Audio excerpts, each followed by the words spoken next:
Well, that was interesting.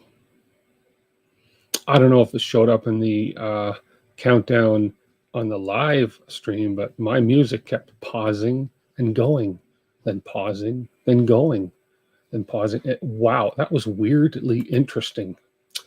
Let's hope that is not a sign of what's to come on my stream tonight. Good evening and welcome to DeWitt 3D on this Super Sunday, shall I say. I am honored to have so far 15 people, probably dual watching between me and the Super Bowl. Let's be honest, okay? I don't mind if you have the TV here, your smartphone here, whatever. That's cool. That's cool because it is a Super Bowl Sunday. It's a big day. It happens once a year. I happen several times a year, so you guys are all cool. Joe Velasco, hi. Brendan Wilson is here, and Joe Velasco, Brendan Wilson, Joe Velasco, Brendan Wilson, Joe Velasco. You guys had a conversation way beforehand. Jose Ferreira, hello. Thank you for being here. I know it's late for you, or early, however you want to put it. Teza is here. And let's see. Zach Zelter, Zach, you are here. Awesome. You got the LDX Light X for time test print. And then awesome. Good stuff. I'm just reading really quick here. We have the first layer, Richard. Thank you for being here, Richard. Appreciate that. Great stream today, by the way. You guys get over to the first layer and subscribe to him if you're not. He runs a live show every Sunday and he does videos through the week. So get over there and subscribe. Snapshot FPV is here. Shane is here. We've already said Joe Velasco, Teza, Ryan Thorpe, hello. Tim, you are ready. Yes, I am. Andrew Humphrey, that hourglass never goes down. I got to change that intro anyways. To be totally honest and truthful here, most of the printers in that intro I don't own anymore. So, unlike those batteries, never ready. Oh, that's good. Poor Boy Channel, hello. Dominic Versetto, Ryan Thorpe, Dad, is that you? I don't know if you're talking to me, but nope. Oh, man. Let's see who else. Bag of Chips, hello, Bag of Chips. You're not watching? Well, you're not watching me or you're not watching the Super Bowl?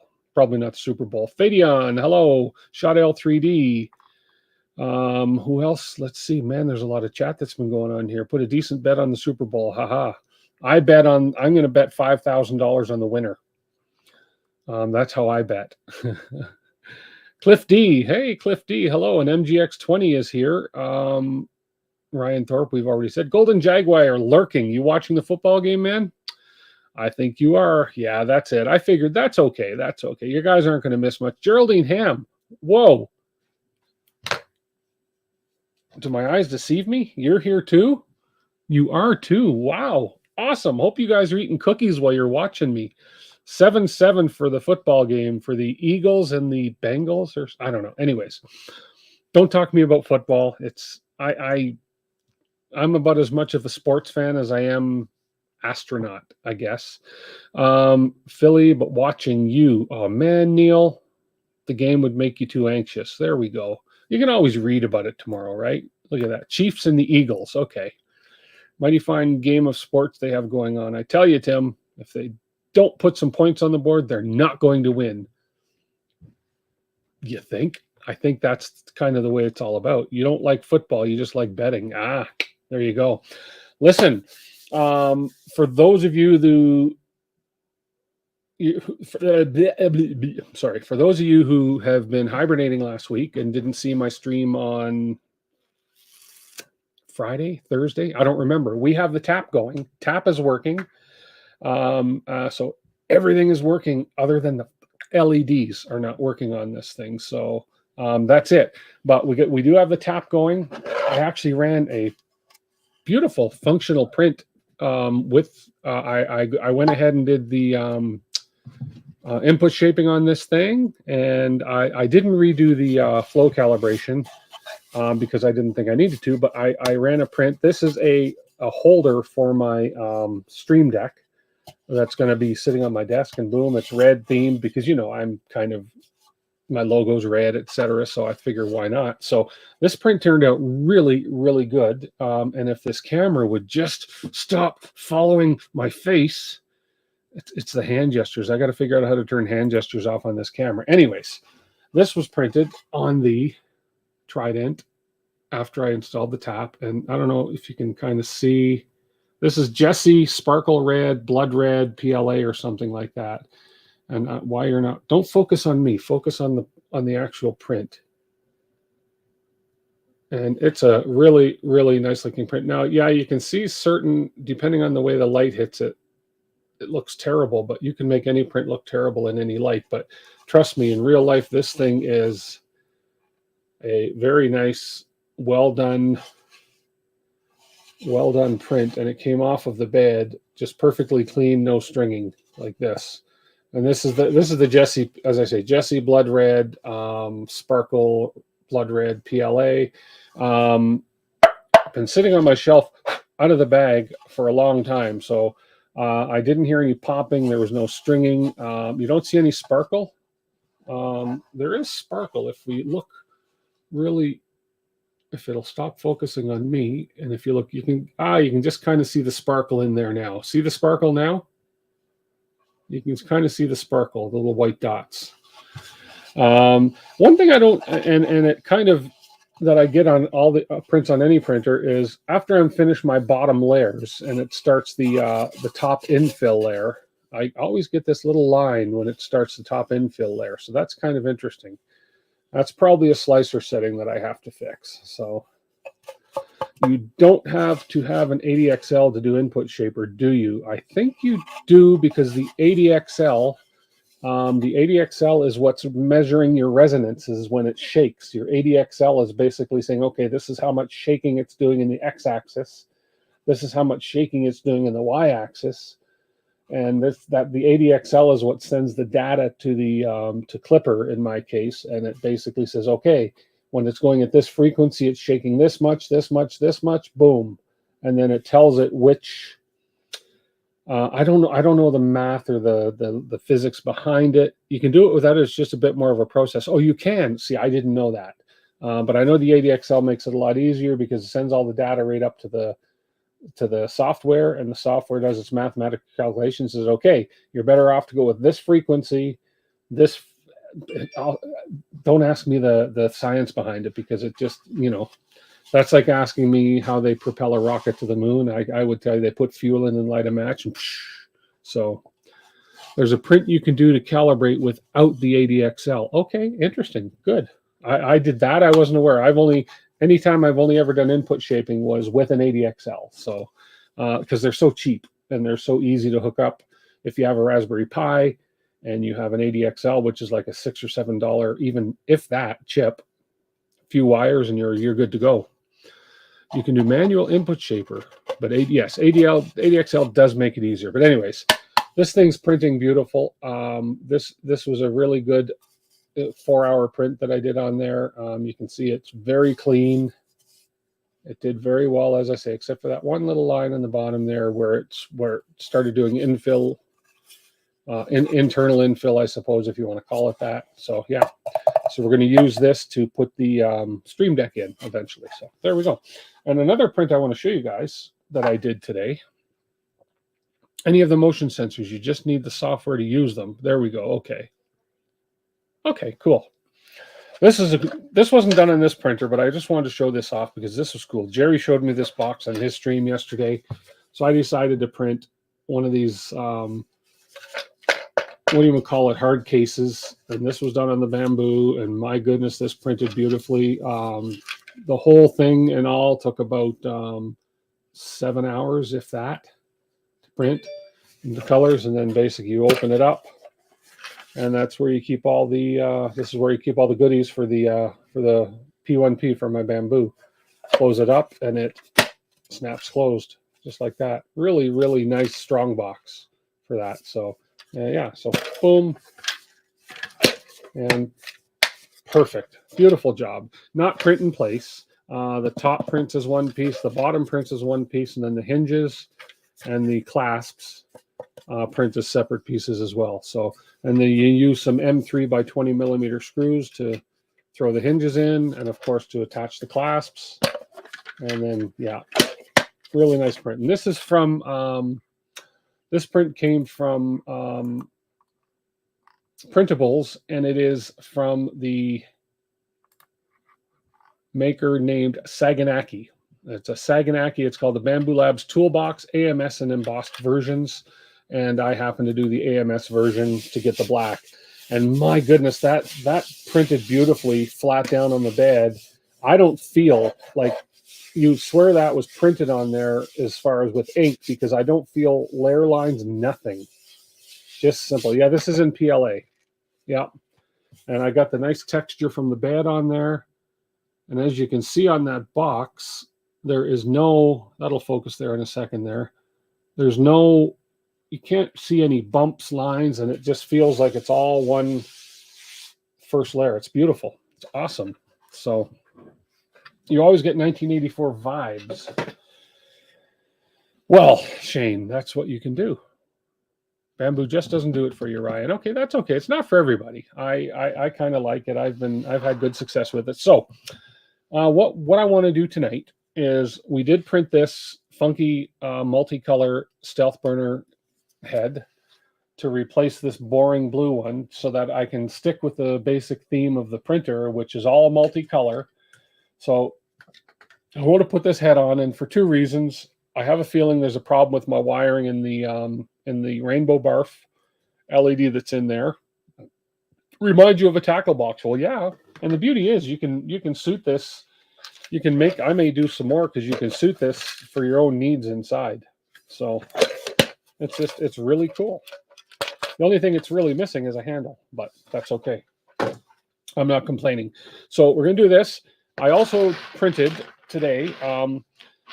Remember with the old Creality printers, you used to get a little spool of white, supposedly PLA, and it was all. Anyways, I have a bunch of those sitting around, so I needed to print some front door clips. So I just took one of those tiny little 250 gram, if that, little spools of that white PLA that's been sitting down here for who knows how long, and I printed all these. Man, the white is really hard to see on there, isn't it? But I printed all these clips.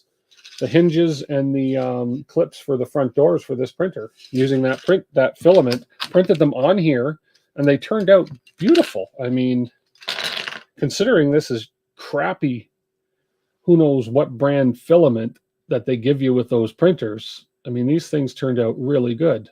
So that was just to use up some of that old white filament instead of throwing it out. And then there's the door latches. That bamboo box, I will let me throw a link in there. It's on printables. I'll throw a link in here right now. It's on printables. It's from Saganaki, and here goes the link right here. Boom and boom, just like that. There's where you get that bamboo box. How dare you print PLA on a Voron printer? Hey Ryan, you know what? This is PLA. I have printed ABS on it, and believe me, the 2.4 over behind me here, which is right 2.4, which is behind the bamboo, has printed a lot of ABS. It's actually even printed a fair bit of PET-G as well. So, yeah.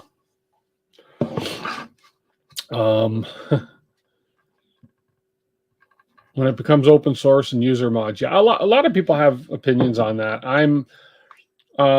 I forget who said it, but was going to get a P1P for the AMS, but I'm going to wait for the trademark MMU or the TreadArc MMU. Okay. Yeah, I forget who said it on stream, but the bamboo is the modern day microwave where you plug it in and you do your thing in 3D printing. You plug it in, and for the most part, I know that Astro Printer Liam has had issues with his. It's a mass-produced item. They produce thousands of these things. You're going to have a bad one, just like you're going to have a bad vehicle, just like you have recalls for your vehicle. You're going to have the odd issue. There's a lot of good ones out there, but for the most part, it's plug and play, and it just works. So, yeah. Add some transparent PET-G on your LDO 2.4 kit. Cool. What are we doing today? We're going to replace Stealthburner cover, and if that goes well, which it should, we're going to then put the front panel. All the panels are done except the front door, And then the only other thing that I haven't done on this is I still need to print the filter bay for the back, which is not a big deal. That's just a print for that. But yeah, so let's go ahead and instead of me talking a mile a minute, let's go ahead and put the get this off, and we'll start putting the new one on. So I'll bring this forward. Boom. So let's do this. Let's do this. It's like a Tesla. It works and it's fast, but it's not for tinkering. Exactly. The Voron is the hot rod. Exactly, Fabian. You got that. Is the PET G for a print on the printer? Did not recall seeing anything when I was reading through. No, I don't know. The PET G was just a different job I did. And as a matter of fact, I believe some of these clips are actually PET G.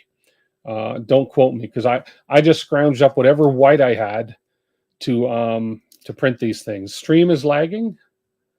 I don't know. Oh, don't forget to power down. Oh, yes, that's true. Thank you.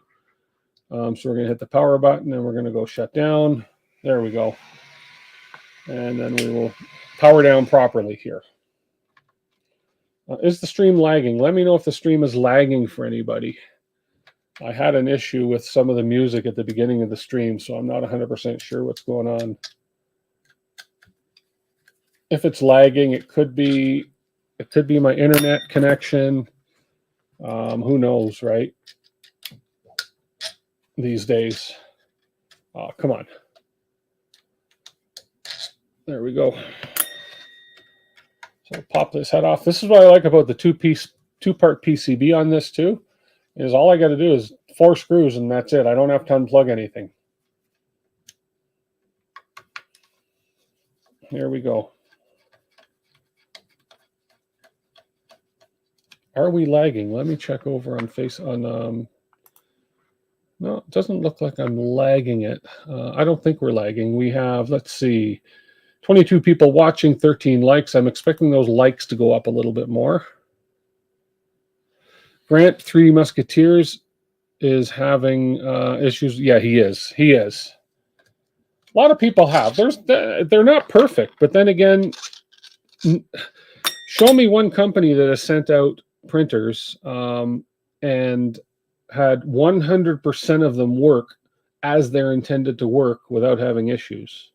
I'm not defending Bamboo. I'm not for any company. I love the Vorons. If anything, I'll defend the Vorons. Oh, stop it with these hand gestures.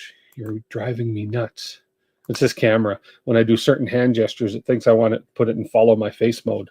So anyway, so basically we're going to take all the guts out of this, and we're going to put all the guts in this. And should be pretty simple to do. I know for a fact I'm going to have to destroy this one to get the LED out of under here, the rainbow barf, because I had a hell of a time putting it in. I don't know whether it was the tolerances in this or the way I wired it, whatever, but we're going to have we'll get that out eventually. So what we're going to do is go ahead and I will switch. Let's see if my overhead camera is set up for this. Yeah, the overhead camera is kind of set up for this. I've used that one, and I believe I can even zoom in a little further with this. Oh, that's the wrong. Where is the? I think it's Instalink 360 controller. Where is my controller for that camera? I don't think that's open. Let me just hang on a second here. That's my OBS cam. OBS bought Tiny Cam, and that is webcam. And which I think it's this one. I think that's the software I want to open right here. There it is, and I can zoom that in just a little bit more. There we go. Okay.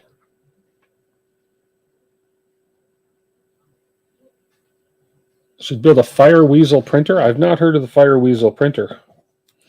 So we're going to pop off this 2-part PCB here. So again, the advantage of having a 2-part PCB. Actually, you know what? I think I don't like this camera for this. I think I'm going to go to this one. Yeah, this one I kind of like this one better. And if I click on button number 4, there we go. That gives you a little better view of what I'm doing here. And I'll try and make sure you guys can see everything I'm doing here. So right now, all we're doing is kind of disassembling everything on this Stealthburner cover just to put the new one in. So this is the 2-piece PCB. This is the second piece that we're popping apart here. Paying projects come first. Of course they do.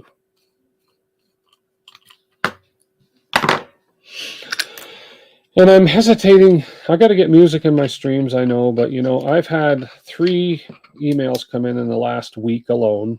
Am I going to be able to pop that out? Yeah, I'm going to see if I can do this. Yeah, this is where I may run into some difficulty, is getting the rainbow bar LED out of this part under here, because it's extremely tight. So we'll see what happens. But I'm not worried about salvaging the part here at all. I know I'm going to have to break something to get all this out, because I'd rather break the part than break my wiring. So I'm actually going to, okay, cringe. There we go. We're going to break this part off. We're going to break this part off down to my recycling box, and that way I should be able to easily, because these things, if I yank them by the wires or something, yeah, I don't want to break. There we go, the LEDs. There's one LED out. There's a second one out. That they came out pretty easy. So there's those 2. We'll get them there. This fan should just pop out pretty simple. Okay, there's the fan.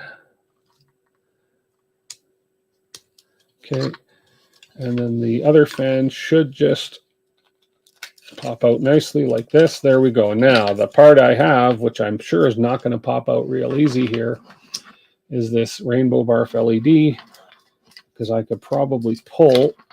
Oh, maybe it will. It did. It came. Okay, I lied. It came out super easy. Okay. The only thing I didn't print, shoot, I forgot to print the clear cover for in there. Okay, that's not a big deal. I'm hoping I can reuse this. No, maybe I can't reuse this. Maybe I'll just print a couple parts real quick here, because we happen to have a couple printers over here that could do that. You don't need music. People overdo the music. Yeah. Okay, good to know. And I talk a lot. I can talk a lot and keep you guys busy. But yeah, I've had a few I got a few emails saying that I had copyrighted music. And you know, all the music I've ever used in my streams, I've always either been subscribed to something, or it's been YouTube authorized music. And I got a few emails saying that there's been claims made, blah, blah, blah, blah. So I just go into the video and I say the heck with it, and I just shut it off.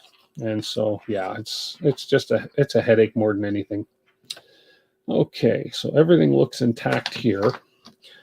I didn't print that clear piece. I don't know if I could salvage this clear piece or not. I don't think it's glued in there, so let's just see if I can poke it out. High energy techno, about twice as loud as your voice while explaining how to do something. Yeah, that's true. You're now just getting all your Z-assembly parts printed for your Trident build. I'm having to print one big part at a time. At this rate, I may be starting the build the end of the month. Oh, you'll get it done. There we go. Okay, that wasn't glued in. So I may be able to utilize this part here. So that's good. That wasn't glued in. I don't know if I can utilize this. Man, that's really messy. I could print that, I'm sure, just out of a PLA. It doesn't have to be. This doesn't get really hot up where the LED is. This part of the hot end doesn't get super hot. So I think I can, let's just see. So if we come to this new one, so we've taken all the little supports that are in here out and breaking out what we needed to. We're going to have to do a little bit of shaving down on this part on here for the 2-part PCB to sit flat. But let's go ahead and see if I can't get this little clear thingamadobber diffuser in here. The clear PETG is for, yeah, that's what this is for. That little piece you got was to print this part here. I neglected to remember that. That's the only part on the machine that I printed PETG was this. Yeah, I lied when I said I didn't have any PETG on it. Shame on me. It goes in, but it's not the easiest piece to put in. I will give it that. So what I'm going to try and do is make sure I get it in the right way. Because ideally, it's got little holes here representing each LED on your LED cluster. So on this rainbow bar, there's 1, 2, 3, 4, 5, 6, 7, 8 LEDs, and on this there's 1, 2, 3, 4, 5, 6, 7, 8 little holes for the LEDs to shine through. But getting this piece to sit in here, okay, that is way too big. What the heck? Well, maybe that's, this piece is too, I'm hoping that they didn't screw me by redesigning this thing. Maybe they did. That piece sits in there way too comfortably. Maybe it's supposed to push down and lock in. Let's just see. Okay, let's just see if they line up. Yeah, the logo lights line up. But are they going to push in? Or I can just leave it sitting like that, and then I can slide the rainbow bar in on top of that. Let's see if that'll work. But I don't know if I can salvage this piece or not.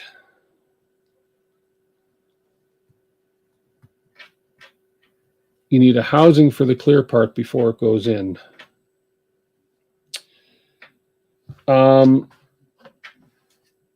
Oh, is there a housing in? Oh, son of a gun, there is. The housing didn't come out. Yeah, thank you.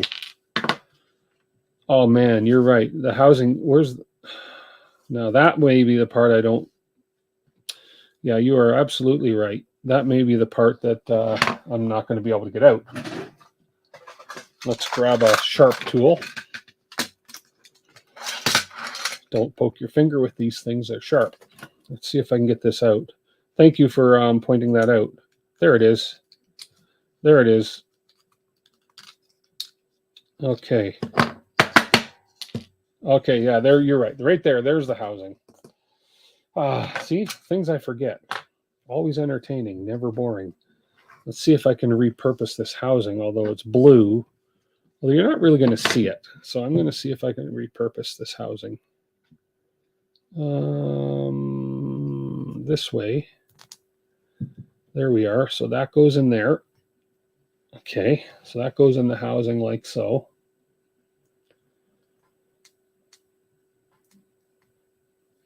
And let's see. This is going to go in. So there's only one way this can go in, and that is this way. Well, there's kind of two ways, but only one real proper way. So if that goes in, and now it's got to find itself, this has to kind of sit. So you can see where it's gone in there, but now it's got to kind of sit in the groove. This is the hard part. There's not really a hard part, but this is the fiddly part. So we're going to use our little pointy thing here and kind of manipulate it. There we go. And now it's all about the right tools for the right job. And now we can push it down using my forceps. These things come in handy for so many things. I think that might actually, no, it's got to go in a little bit further on the back.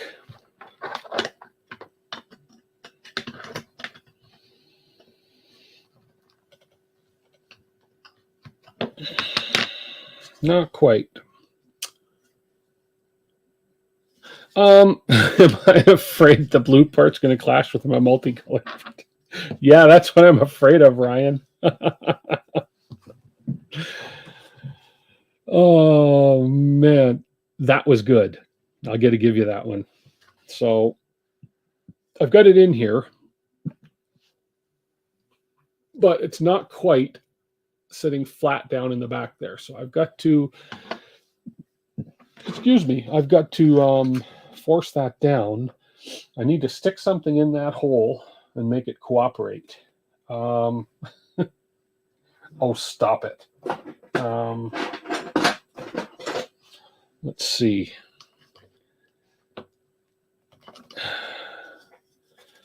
Doesn't quite want to sit, so let's just, this is fiddly. I fiddled with this last time I put it into, because the transparent keeps wanting to pop out of the blue. I think I got it. No, I didn't get it. The blue doesn't want to sit in proper. it's tight tolerance, right? So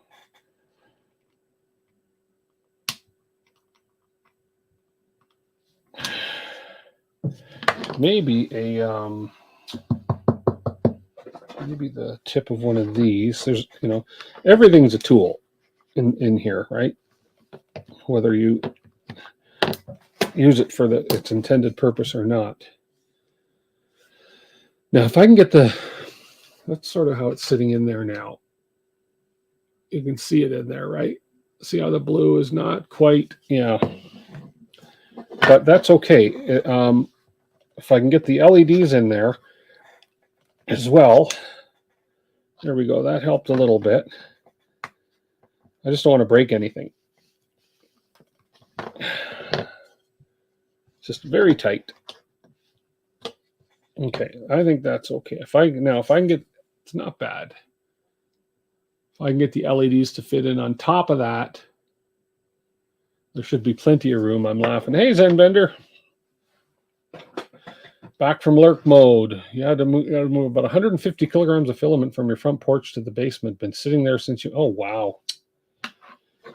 Okay, let's see first of all. First of all, I want to check the wiring on this rainbow barf to make sure that we are wired correctly. Because that could have been one of the issues why the LEDs weren't working, but I suspect it's more than that. So let's see. We have our 5 volt, which is the red. We have our DIN, which is our controller, or our switch. Ground, which is the black. So we have 5 volt red going in, 5 volt red going out. We have our switch going in, switch going out, ground going in, ground going out. They're all soldered properly. So they're all going out to these, and then they're coming in. They're going to the board, and then we have our ground, our switch, our signal, our switch signal, whatever. Switch signal. Almost looks like I've got a little bit of fraying happening between the switch and the ground, which I don't know if that's going to affect anything, but you love your K3 boys. Yes. I saw you doing the shaky table thing the other day on Thursday. Oh, okay. Oh, that's just okay. That's not stray wire. That's just where I scratched the board. Okay. 20K acceleration, 300 millimeters a second, and motors are not getting hot. That's awesome, Golden Jaguar. Leo, I am replacing it for aesthetic purposes, but I also wanted to make sure that the wiring on this was okay, because I haven't had these work yet, and I need to find out why they're not working. So I don't know if I'm going to be able to get away with using this piece here, but we're going to try. This is all butchered for the most part, but we're going to try and see if I can't use this piece again. So we put the LED in here like this, and then this piece. So we got that in at the right angle, right? Now there's a little notch for this thing. This piece is butchered because when I tried to put it in last time, I had a lot of issues, and this got mangled. But if I can still use it, it's okay. As long as it's in there in the right spot, we should be okay. The wires all look fine. So if we put that in there like this, and if we slide it in, no, it's gonna be, this is a challenge. 6 or 8 foot Husky workbench for the basement. Start with and get your printers moved there and running. 6 or 8 foot. Well, if I had a choice, go big or go home, they say. Okay, so this has got to go in. Oh lordy. Okay. Just want to say this is going to go in. So that's going to go in that way. So these wires have got to come over to the side here like this. Okay, they're still fine. These wires have got to come down, and that little notch goes up in there. All these wires come down like that. This comes in here, and this slides in above this, with the wires coming out the bottom That slides in. There we go. Are you in all the way? You're not in all the way yet. We're going to give you a little assist.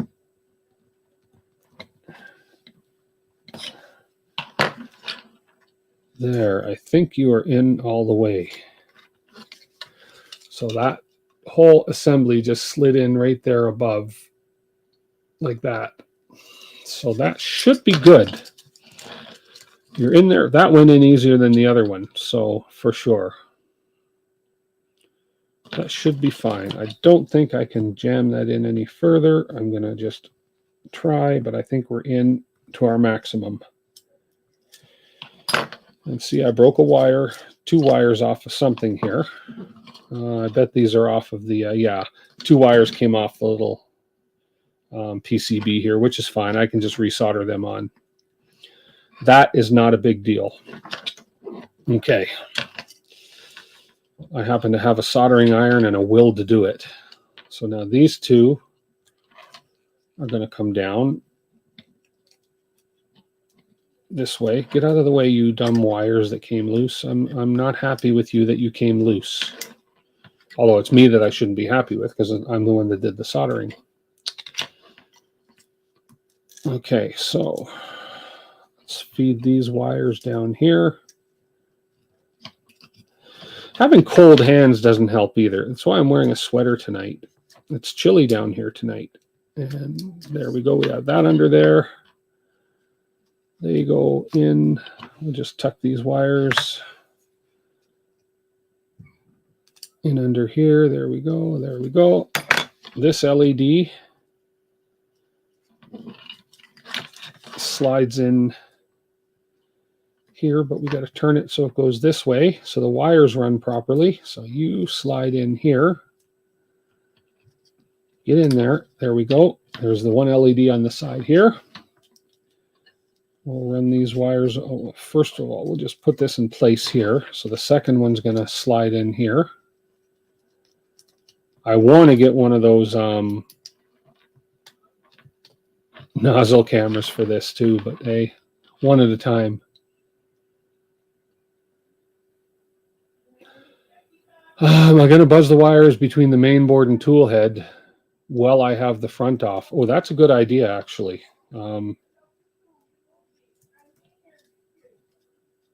That's a good point. Tell me I did me and my wires routing. I just got to pop this wire. There we go. Okay. So these 2 come over here. I'm just going to feed these wires. So these wires just kind of tuck in down in here. So I just have a pointy thing here. I don't try not to pierce my wires. This is more so just for me to feed them underneath here. This is really, really, see, isn't this more exciting than watching football? Not. There we go.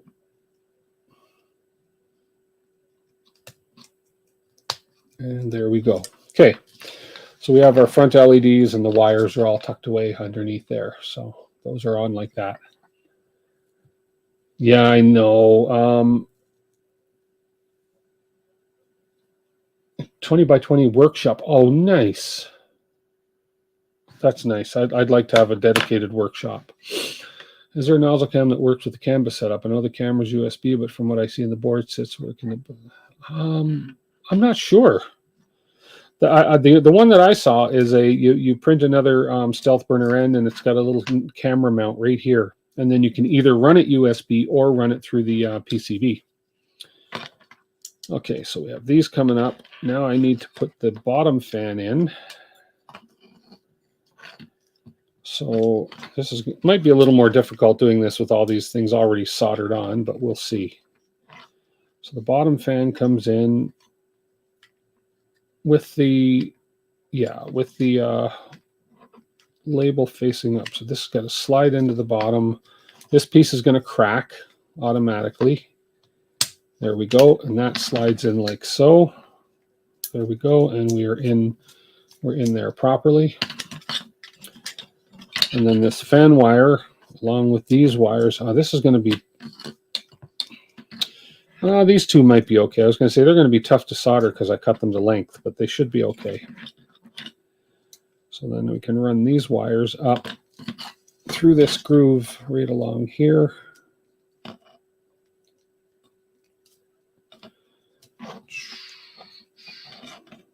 So they're going to tuck under here. Get under that little tab.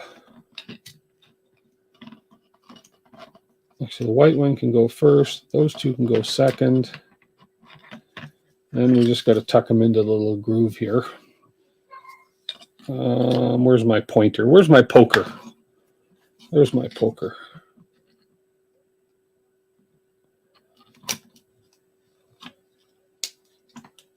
There we go. Okay, so we got them tucked in under there. That's fine. Okay, now we're going to pop in the park cooling fan. This guy goes... Make sure I get this in the proper way. This guy goes in... Whoa, come on. This guy goes in like this. Like so. There we go. Okay, so there we are in the front. He's turning good. Okay. Beware of the groove, the Emperor's New Groove. Aha. Oh, come on. Oh. Dropping my reaching stick. I have one of those lazy man sticks that you don't have to bend down to pick crap up off the floor. Pre-tin the ends if you haven't already. Oh, I will for sure. Oh, these ones? Yeah, I'll pre-tin these ones. I won't put these ones in until I pre-tin them. I got to recut these and tin them and put them back onto the board here. But I've also got to do a bit of grinding here, I think. Oh, maybe I don't. What? Hang on. Yeah, I got to grind that down a little bit.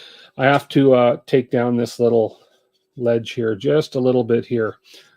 This little yellow groove here, because when this sits down on here, it's not quite sitting flat, or is it? Hang on, that is so close. But no, I can see it's not quite at the right angle, so I have to take a little bit off there, but I can probably do that with my knife. I'm going to pull this fan out kind of out of the way, and I'm just going to shave a little bit off of this thing here with my knife. Actually, not even that. Hang on. What am I doing? I have the proper tools right here. I have this kit. I can take this guy, and I can actually just go ahead and shave this down.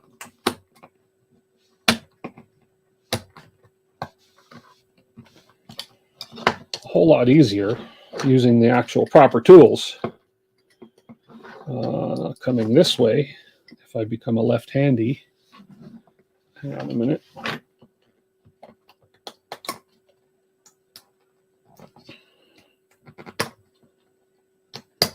There we go. And maybe just a little bit more off of it.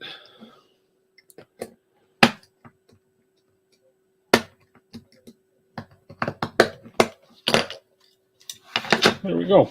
Okay, so let's see if that works. That's a great little kit, by the way, if you're doing for cleaning up prints and stuff. It is a sweet tool. Steve Builds has one of them as well. You'll see it on his workbench the odd time when he's working.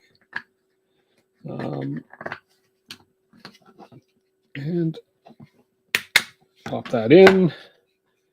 And I think, there might be one spot there, but let's just see. Let's just see. Pop that down. And, oh man, I think there's one tiny spot right there I can see. Basically what we want is we want this to be laying level with the fan. And there's one tiny spot. And what I'm shaving is I'm shaving this little springy piece right here. So I'm doing this so the camera can see it, but right there was a bit of a bump.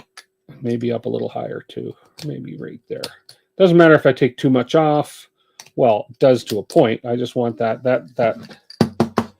basically holds that fan in with a little springy action there. So I think that should be plenty.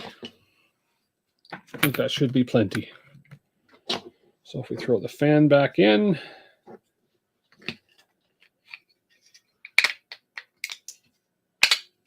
okay. And let's see now.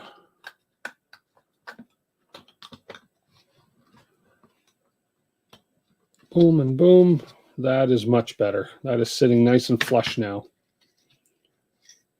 Yep. Much better. Okay, so what I need to do, we'll screw this in. Oh, hang on. Why are you not? No, there's still a bump there. See that little wobble? There's still a little bit there. It's not liking. Well, it's right at the very tip. Okay, well, then I got to do a little bit more. No sense doing this wrong. Of a scorp. Yeah, they call these, I call it a deburring tool.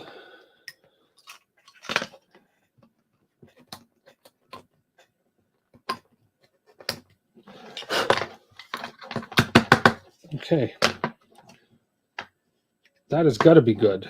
Otherwise, we're going to be grinding everything away.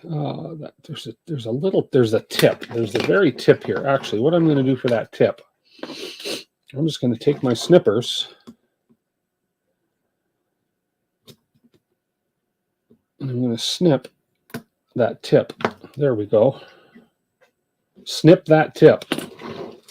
That should do it.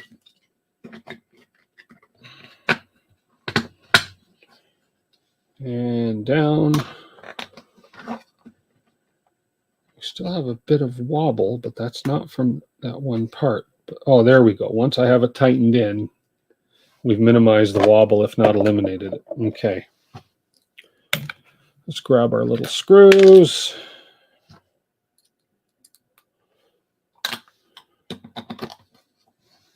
These just screw into plastic.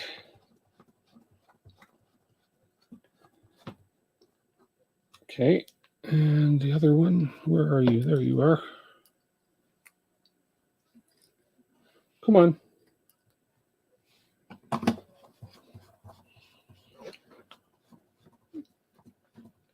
Your headset just gave up the ghost. Oh, that sucks. Well, you probably can't hear me now if you got no headset. Okay. We're good. Oh, look, all 3 wires came off now. What the heck? Why not? Okay, so we just got to resolder these 3 wires on here. Not a big deal. So let's grab my handy-dandy strippers. Here we go. Every one of my stream has to have strippers show up.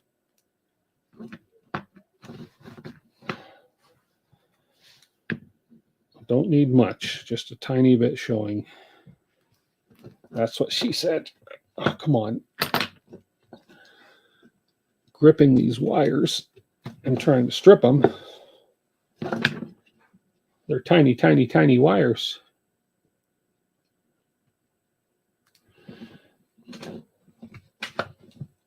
And there we go. Okay. So I'm going to grab my soldering iron. Give me 1 sec, folks. We'll be back after a message. Where's the pole? Never buy Gribbonies from a moil. It's what? Oh man. The wisdom that comes out of this stream is, oh, I tell you, never ceases to amaze me.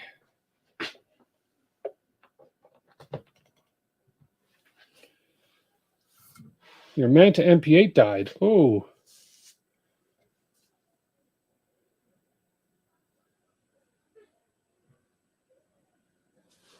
Oh, yeah, as Richard said, I just saw your question there, Eric. Yeah, just a different mount. Same Stealthburner, different mount for your printer. I need some water. I'll take my drinking water here. Give my sponge a bit of a bath. Sponge bath. There we go. Sacrifice my drinking water. Okay. Let's turn on our soldering iron. Where's my solder? I need some solder.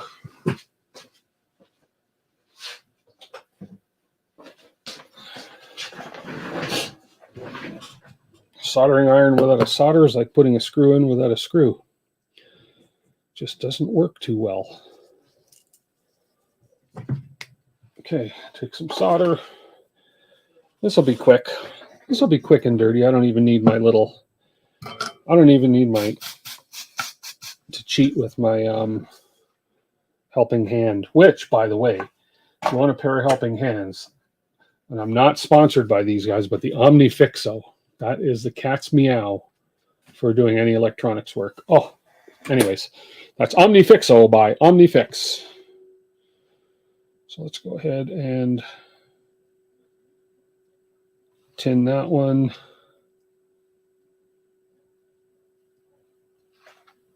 Tin. Come on.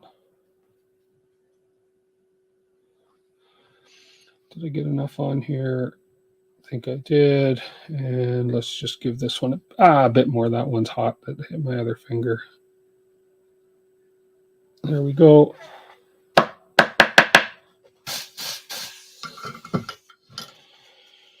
Okay, let's see if white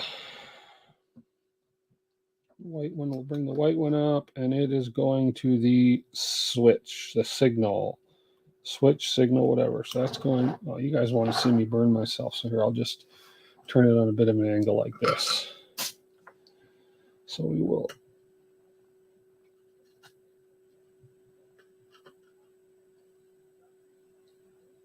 That one's good. And next one's the ground. So that's going to be black.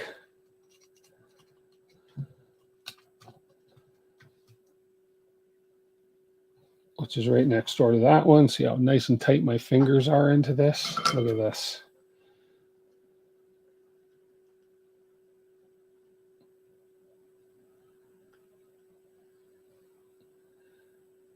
There we go. Ground is good.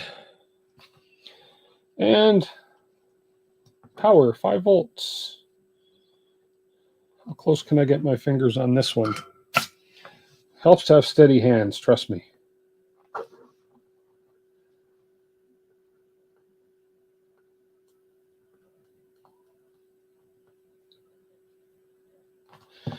There we go. All connected right back where they were. It's not pretty, but it works. It ain't pretty, it's my soldering. Sorry, sometimes I break out in song to ease the tension when I'm nervous.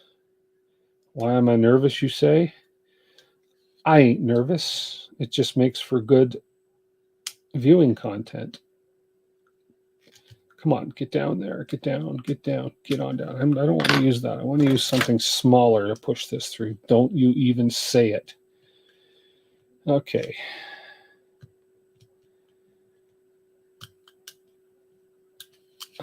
Feeding wires can just be, it can just FO. Sorry. Maybe my tweezers. Feeding wires can be a pain in the arse. It just takes patience. Just to get them down, running through the groove. I should have fed it properly when actually, if I use the back end of my tweezers, and I'm missing all the fabulous chat because I'm focused on this so much. So just bear with me and I'll catch up with chat. Come on. Okay, we're going to work on this. Was there a little bit of shake in those hands? No. So you get DM mails, don't sing. Not yet. You'd be the first. Okay, let's pull you down, pull you in. And the white one's in. Oh, you were in. Don't sneak back out on me. There you go. Stay in there. And just going to get you guys down one more slot here. One more slot. One more. Come on.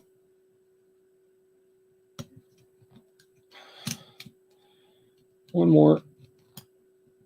Oh, I think we're going to be fine here. I think we're good. So there we are. We have the wires all running from down there, from the fan, from the LEDs up to there. Should all be good. Should all be good. This one here, I could actually probably tuck back down underneath where the fan clip is. Let's just tidy this part cooling fan wires up a little bit without cutting the wires.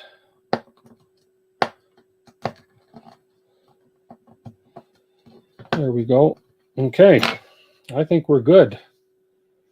I think we're good for that. So I think now the question I have, okay, if I want to test these LEDs, which I do, this one's got to be pushed in just a tad further. Oh no, maybe not. Oh, there we are. Yeah, that one was not quite in. Looks presentable. Oh, Jason, hello. Looks presentable. Is that past your inspections, Jason? Yeah. If I want to test the LEDs, so if I want to incorporate some actual power into these, how do I actually activate the switch? Because last time I tried to turn on the LEDs just by adding power, it doesn't work without having the switch.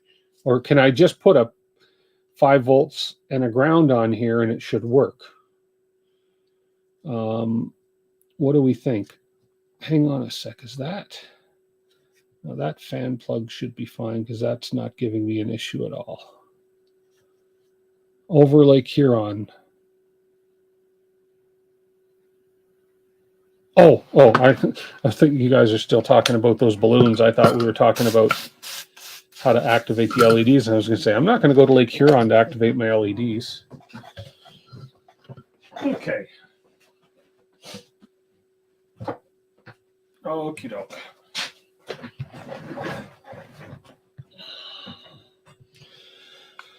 So, boom. So we have this set. There are addressable LEDs. These are addressable. You need to attach a signal wire and set those up in config. Yes, they're set up in config. The issue, I'm going to plug it in and try it. Number one, make sure my fans are going. I'm getting 5 volts. The problem I was getting is I'm getting a 5 volt signal up to the breakout board, but I don't seem to be getting 5 volts up to the head. Now, it could have been the way I had this on. Let me go ahead first of all and see if this is going to actually slide on here easily, which it should. Just like that. Look at that. That's cute. That's get these tools out of the way. Ain't that pretty? Some people. One person on Twitter called it. He said, "Sorry, it's ugly." I said, "That's okay. Everybody's entitled to an opinion as long as it's the same as mine." So let's go ahead. I'm just going to ensure that this actually attaches properly. We'll turn it on and just see. They might just work. It could have been the way I had them wired previously, but that smoke is still in the back of my mind that we had on that one stream. So let's see. Is this...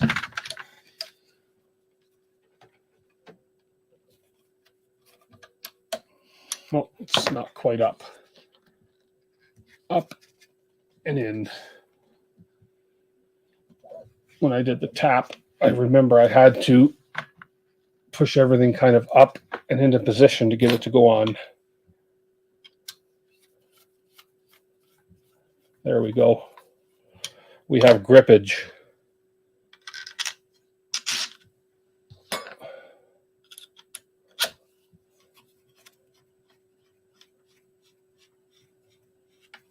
There we go.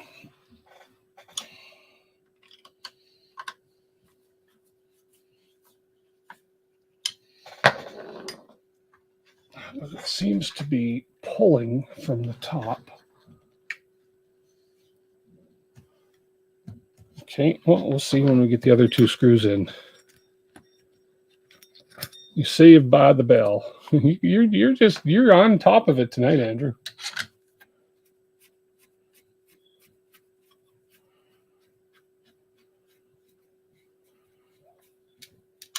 Okay, and I've got a bit of a gap at the top there. I don't know why. The bottom is all coming together fine. That's okay. Oh, look at that white filament left some goobers on there for me. That's okay.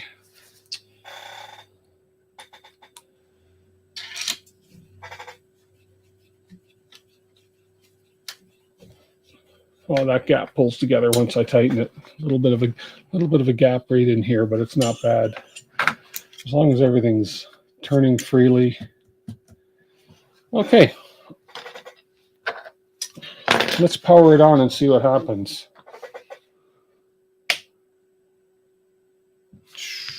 Yeah, we've got our tap light is working. Powered up. We'll make sure both our fans are running. And did I leave the LEDs unplugged on the other end? I'm not sure. Let's make some smoke. Yes. I reject your opinion and insert my own. Why not? Connect it to the eggbot, light the LEDs. Oh, that's too much work, Jason.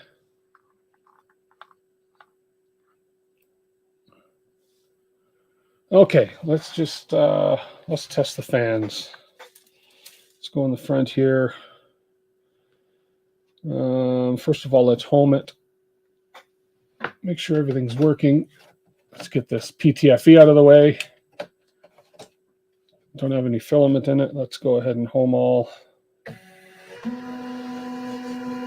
Make sure I didn't bugger anything up.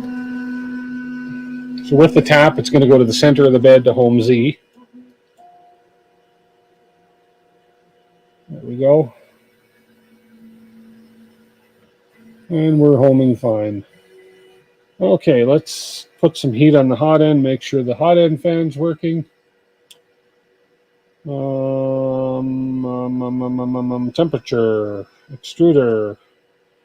We only have to go up to 50. And we have hot end fan, yay! Now, part cooling fan, I can turn on via clipper. Although, or can I turn the part cooling fan on in here too? Let's see. I don't know. Why mess with that? Why not just turn it on here? And part cooling fan's working fine. Okay, so our fans are working fine. We haven't screwed up either of those. The front looks crazy, doesn't it? Yeah, that's not bad. But we still have no LEDs. If I go ahead and turn on the set nozzle LEDs on, no. So we have no LEDs. So something happened last week, or that few weeks ago, when I got some smoke. Something blue. Something red, something blue, something old, something new. So we for some reason, we have no LEDs, and it's to do with, geez. I traced the wires from the main board coming out of the 5-volt. Let's just make sure I have everything plugged in correctly underneath for the LEDs.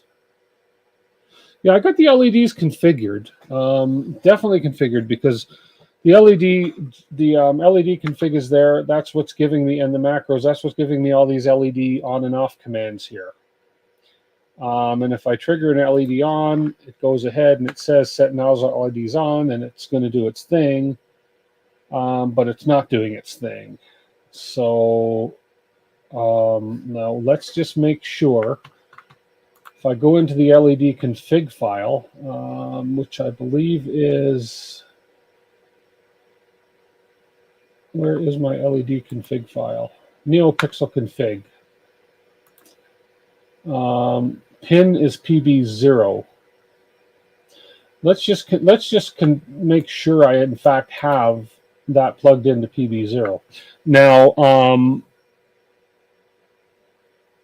yeah, let's just go ahead and make sure. There's the NeoPixel config section right here. So there's the G-code macro for everything, but here's the setup right up here. There's our pin. Our chain count is 9. I don't know, that shouldn't be 9, should it? This is the rainbow barf. It should have 1, 2, 3, 4, 5, 7, 8. There should only be 8 LEDs on there. Or does the rainbow barf need a different one? Although, what about the nozzle LEDs?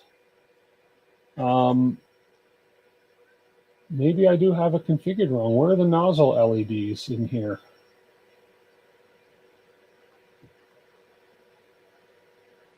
Yeah, this is all the macros for those different commands. Barf is 7 and they're 2 down the nozzle. Okay, hence the 9. Okay, makes sense. And they're green, red, blue, white. Yeah. The count is correct. They're all the same pin. 9 is correct. Okay. So let's just make sure I'm on PB0, number 1. Let's go ahead and trace our signal pin. We'll do this for a minute. Let's shut this down. Let's close this. Let's shut down. Okay. 8 for the barf and 2 for the nozzle. Oh, that's right. There is 8 on the barf. 1, 2, 3, 4, 5, 6, 7, 8. There's 8 LEDs on the barf. That's right. But first, and we'll check that again. Let's go ahead underneath here. Which side did I lay it down on the last time? Let's lay it down on its side.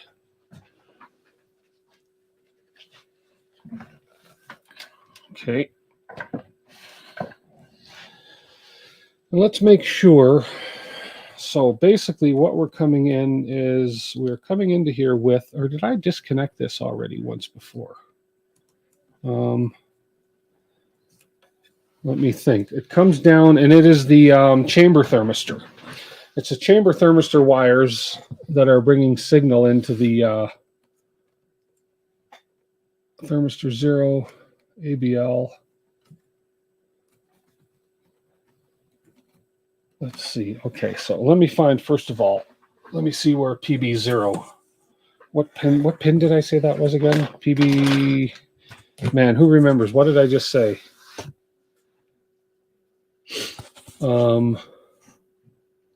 What pin did I say? It was PB0. Yeah, I'm sure I said it was PB0. Or PG0. PG3. PG7.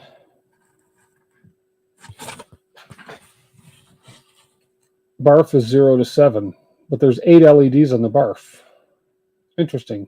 Although one of them is white. Anyways, doesn't matter. What I need to find out here is man,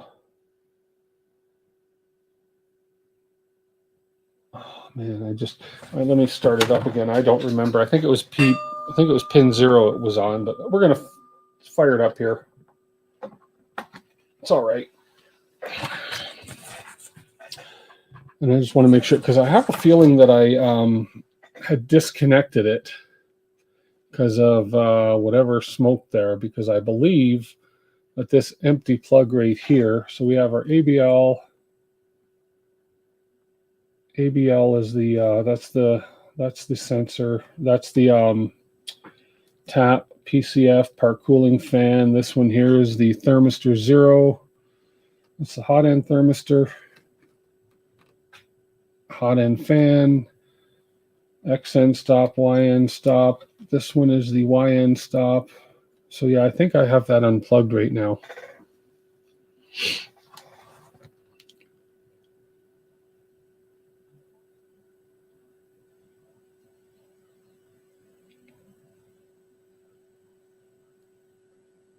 Andrew Humphrey, making me laugh. Thank you for keeping it light. Okay, let me look. NeoPixel config. It was PB0. Okay, I thought so. So I need to find on here, where's PB0 on the board? So PB0, pin 0, signal pin 0. My goodness. Let's just see where this is supposed to be. PB0. Okay, it's this red one. Okay, so I don't even have a signal pin on here right now. Okay. So PB0 is my middle one here. It's getting the voltage from somewhere else. It's getting its 5 volts from the head. And so I just need to run a signal up. No, hang on a minute here. Hang on a minute here. Okay, well, basically, right now I have nothing going to the head for the LEDs. So it uses the... So do I have the wire up here? I do. It's coming down here. So I've actually tucked it away somewhere in here. Let's see, where did I tuck it away? We are coming out of there. And we're coming down with this, and we're coming in through here. I've put that wire away somewhere. I've unplugged it. But the question is, where did I put it?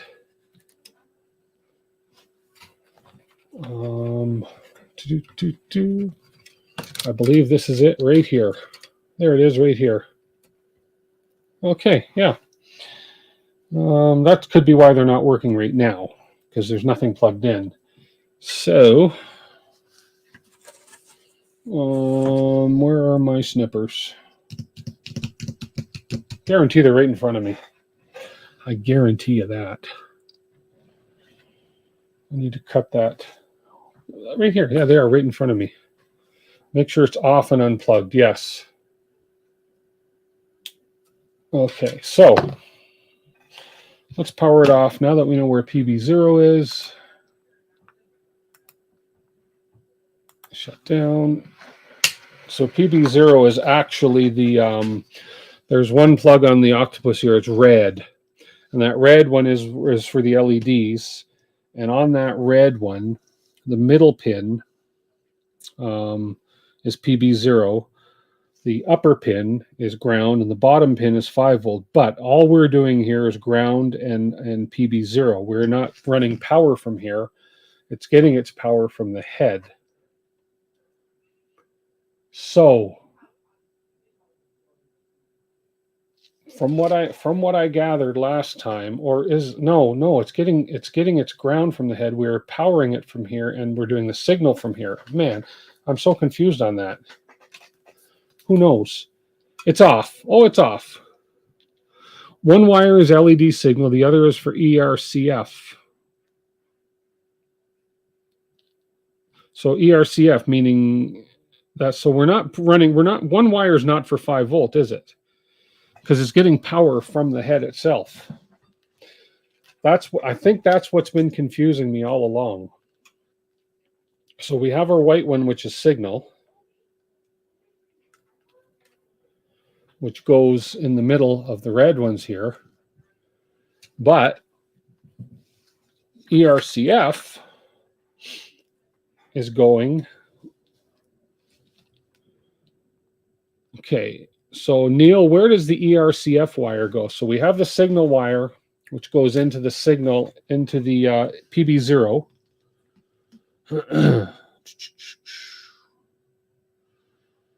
Yeah, PB0. And then the other 2 pins, you don't need ERCF. So all I need is signal. I don't have an ERCF. Okay, so all I need is the signal wire. That's it.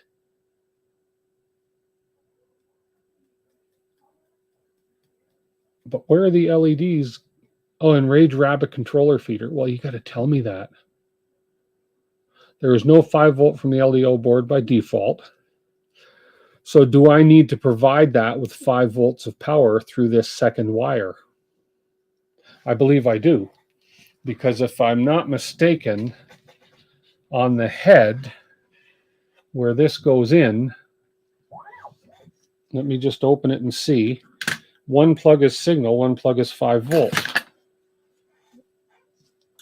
I'm trying to remember exactly how I did it on the 2.4.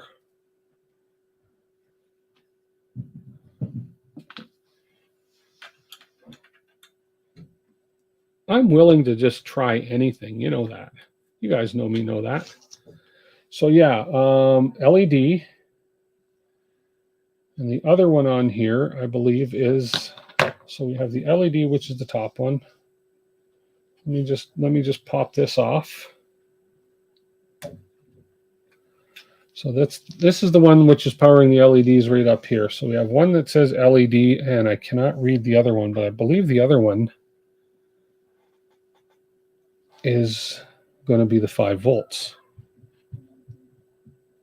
Unused chamber thermistor port. Oh, I get what you're saying. Okay.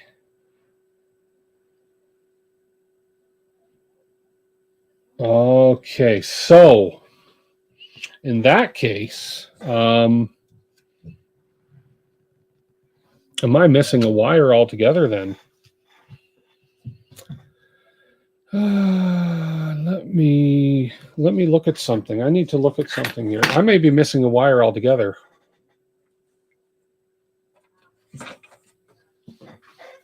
Okay.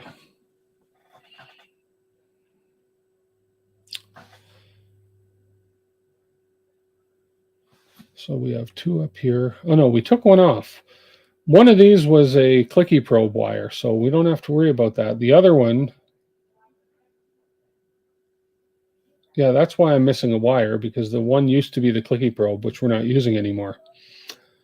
So we have 2 wires. We have 2 wires going into this one port that says LED. Go to the HARC 123 repo for Stealthburner board. That's exactly what I was going to do, Delmar. Let's go have a look over there.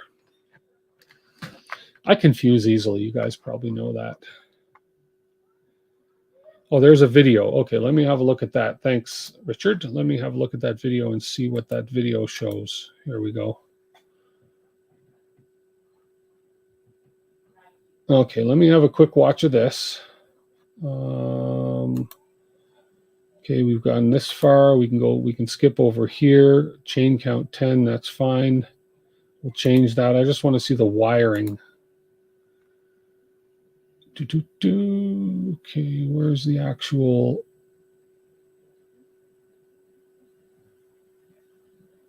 Okay. Does he have any wiring going up to the head? We got the head there. Boom.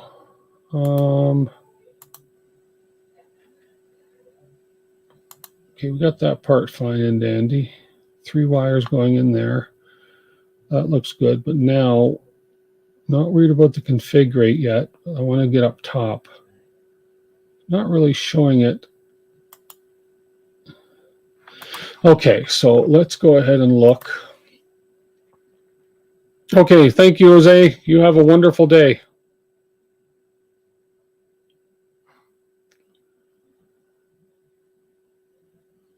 There is 3 wires soldered to the rainbow barf. A red, black, and a white. Teza, we did have 3 wires. So I need to run 5 volts from the fan port to the chamber thermistor on the breakout board. Okay, that's what I thought. Yeah, let me find... Yeah, that's kind of what I thought. Okay. Let me just close this over here. Let me swing this around here. Swing. And I'm pretty sure I actually have... I just want to make sure. I think that chamber thermistor is the one that's empty right now. I have another breakout board here. So if we have this way, which one's the chamber thermistor? If I can just read this. Chamber thermistor. Yeah, okay. And ground. So yeah, this is the chamber thermistor is the empty one I have right here.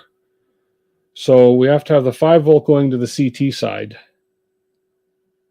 And then and ground. So I just need to run a 2 wire from here down to a 5 volt fan port is what I need to do, because this is the signal wire right here. This one we don't use. Okay. Methinks that's what's got to be done.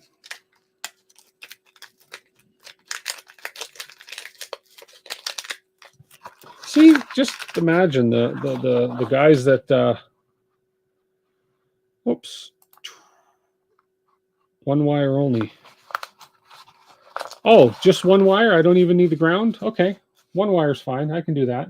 Imagine, see, all the guys the people that just get the bamboos as their only printer, they're missing all this fun. Missing all this fun.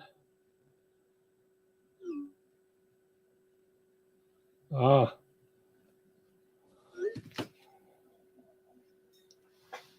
Okay, let me find a wire.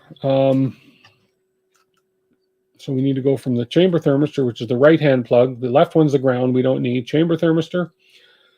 And we will purpose, because I use this one for the, I already use this one fan port for the tap. We'll use the fan port above it. We'll move that jumper over to the 5-volt pin, and we'll go from the 5-volt up to the chamber thermistor. What are we doing? We did a cover swap, Major Gamer Geek, and I'm now just trying to get the LEDs figured out. So I just need a piece of wire. This one's not long enough. I'll be right back. Right back. I'm right over here. I'm not gone far. Hang on. Whoa. Oh, look at this.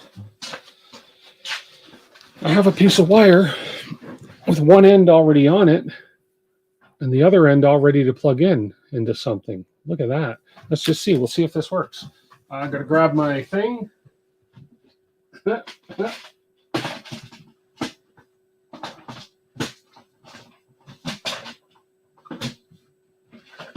Where is that kit?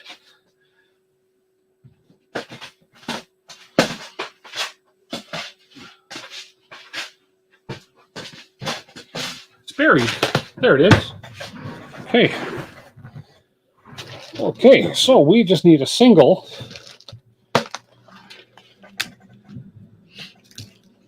Tell me this is the right plug for this. Maybe it's not. No, I don't think it is. No. Okay, fair enough.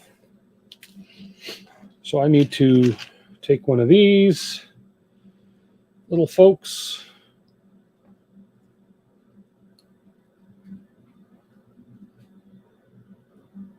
And assign that logic to pin and macro. The macro should be good, I think. We'll see. First, let's see if we can get the power to this thing. Okay, so we got to go from here up to here. So we'll cut about this much right here. Right about there. Oh, God. He scared me. Don't do that. You want to say, where are you? You are right there. Oh. There's the camera right there. Look into this camera. Hit that like button and subscribe. Bye. There you go. Good job. He never ceases to scare me. But I'm still in your video. You are. Yes. You are. Can I stay in your video forever? You can stay in my video forever. I want them to see me. Huh? Ethan.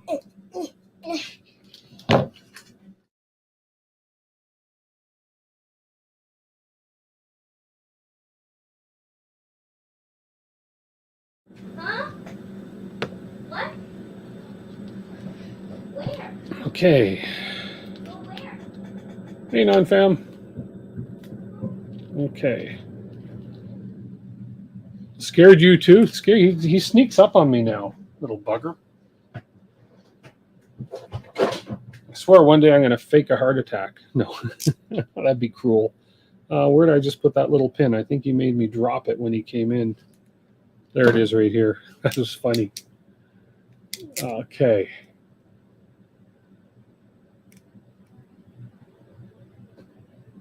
Shoot, I wrecked that one.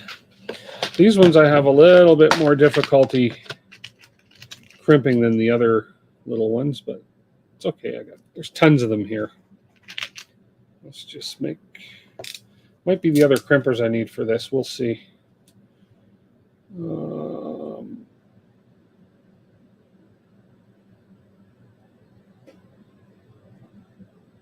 Shoot, why is this? Am I using the wrong crimpers? Let's just grab my other ones here and see. Might be the wrong crimpers I'm using. Keeps bending the one pin the way it shouldn't be bending. Let's just see if this one works a little better. Yeah, I think this is the right crimper. Yeah, I think so. And there's my bare wire end here.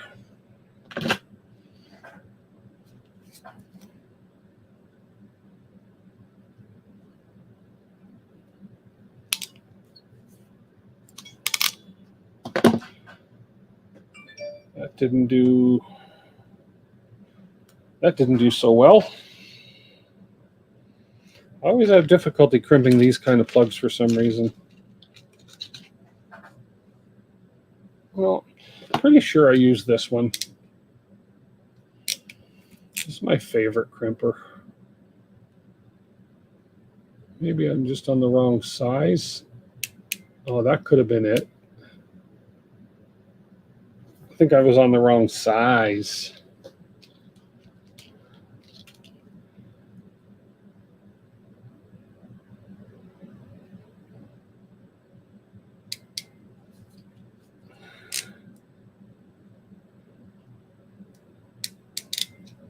Okay. That's more like it. Okay. Then on the single plug, this is going to go in this way.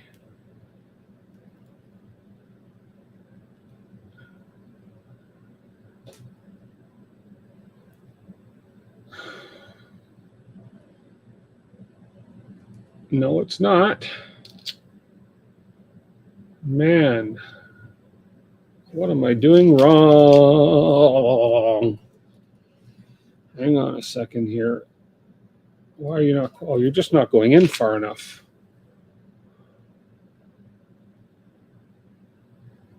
Okay, so I think. Okay, let me just. I think I just need to be patient.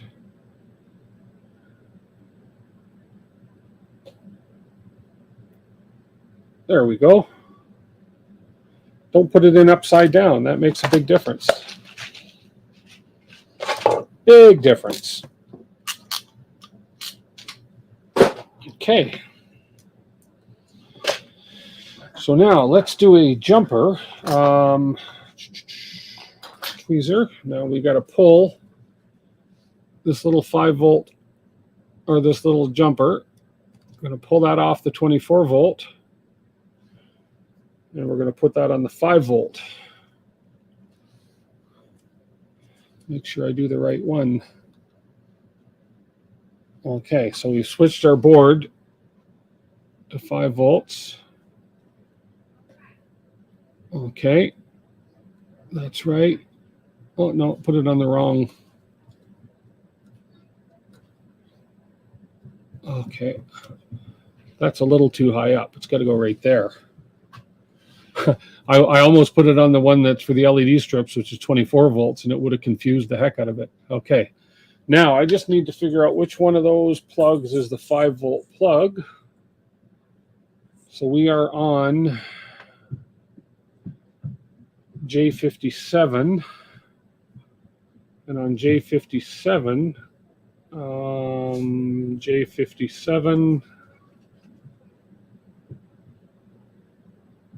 the 5-volt is the one closest to the inside of the board. So 5-volt is going to be that guy right there.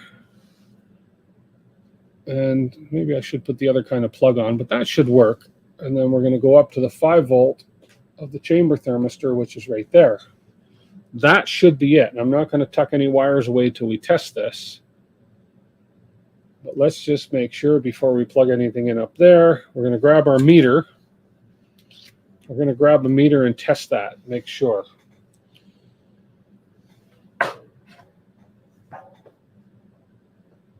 Okay, so plug this in, power it on, grab my meter. Grab my meter. Right here. DC voltage. Let's turn it on, Sparky. Here we go, Jason. You ready? Everybody get ready for a screenshot here. Okay, we're going to red to the 5 volt, supposedly. So here we go. You can read the meter. Here, I'll even make it so you guys can see the meter right there. Hang on, there's a light on it. There we go. Red to that, and we'll ground it on.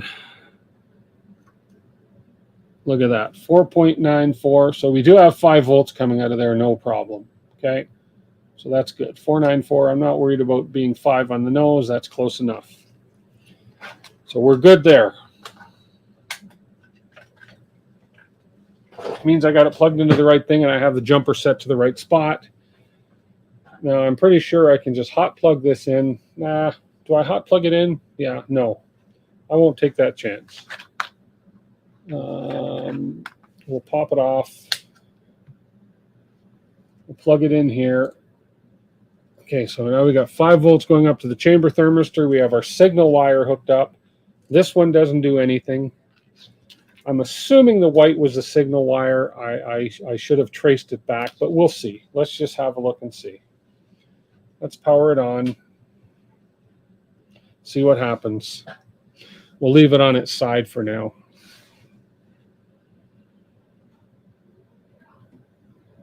See if we get anything. No smoke. Sorry, guys.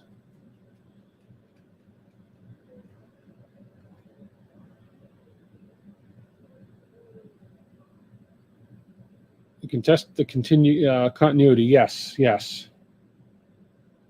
Just to make sure. So there we are. We're started up. Let's go ahead and see if I can turn the LEDs on. Let's go ahead to the dashboard. Well, first of all, let's go into the machine. Let's go into the NeoPixel config, and let's change the chain count to 10, which it should be according to a couple sites, and according to Richard, we'll save and restart. Quick restart, and we are active. Boom. Okay, now let's see if the macros work. Okay, so no LEDs up top. No LEDs coming on. Okay, so what we'll do is check the continuity. Make sure I've got the right wire.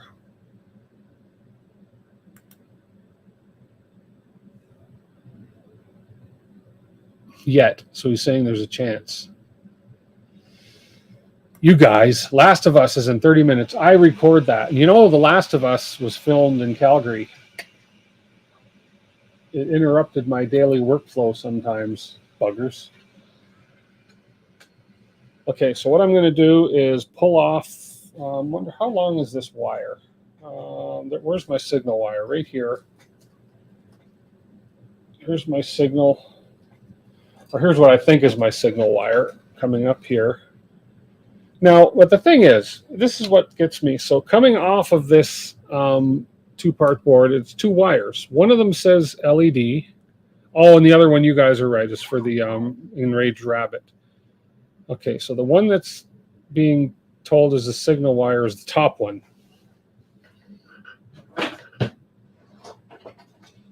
So let's check the continuity here. Okay. First of all, we'll test. It's working. Now, let's... Ow, frig, don't jam your... Oh, look. Okay, you guys. There you go. You wanted blood on my stream. You got it. Okay. I should go test my blood sugars while I've got the blood coming out. That blood came from jamming one of these probes into my pinky. So there we go. We have blood. Yay! It's been a while since I had blood on a stream. Okay, so let's go ahead and... Oh, there's that pin right here. Yeah. So let's go from here.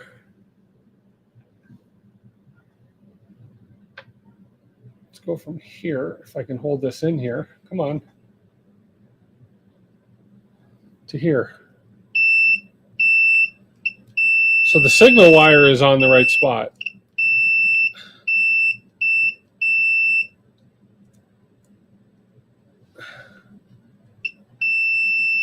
So this white one is the one that says LED. It's going into the LED port. So that is working. So we know we're getting an LED signal up here. Yay! But why are we not getting voltage up here, power up here? Now, the other question I have is, on this little, I'm going to look on this little breakout board. Am I missing a wire for the chamber thermistor that is actually powering it? I need a refill kit for all the kits I've hazed up. A first aid kit, a refill kit. Yeah, you guys. But oh, it's still bleeding. But how long has it been since I've had blood on a stream? Come on. And of all the things to cut my flicking hand on. Anyways. Now, the question I have, getting serious here for a minute. Yeah, as if I ever get serious.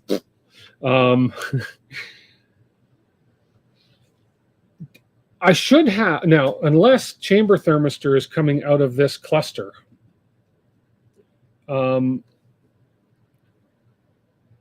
should there not be a separate chamber thermistor plug coming from here going down? This is kind of what's, I have a feeling I'm missing something. No, I can't be missing something because the chamber thermistor is going to be coming in with this big cluster here. So something, for some reason, is not working. We have the 5 volts going there. We know that. We tested that. But there was 5 volts going in there.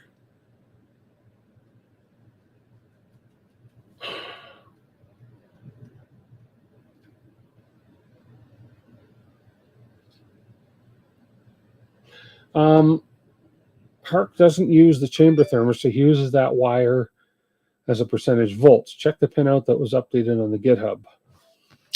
Let me look. Let me go to the GitHub for the Hark Tech. Let me look up that board.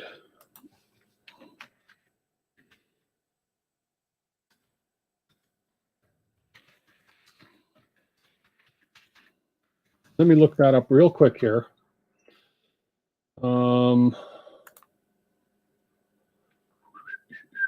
PCBs, Voron V0, microswitch, two-head, Stealthburner toolhead PCB. Let's see which one he's got showing here.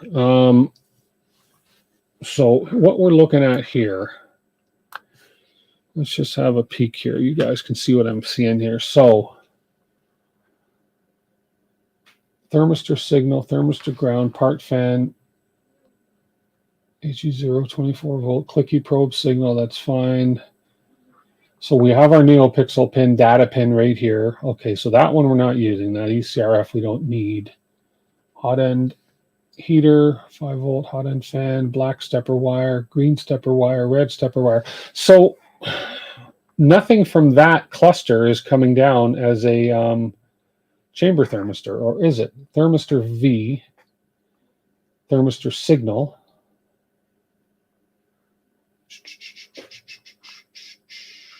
We're not getting voltage up to those LEDs is the issue.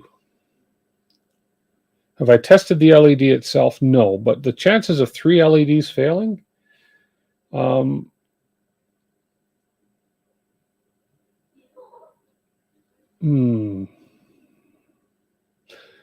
volt PSU V plus port.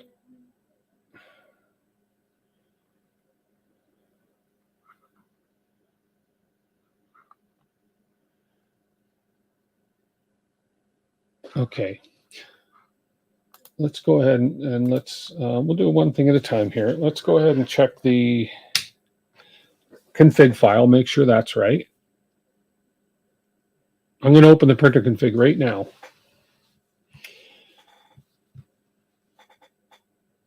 No, I don't think I've fed 24 volts to them before. Bag of fish leaving? Take care.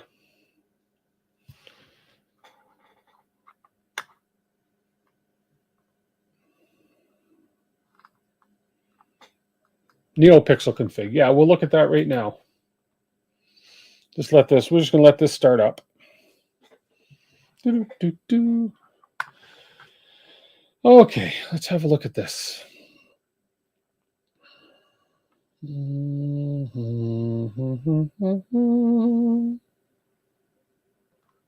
Come on.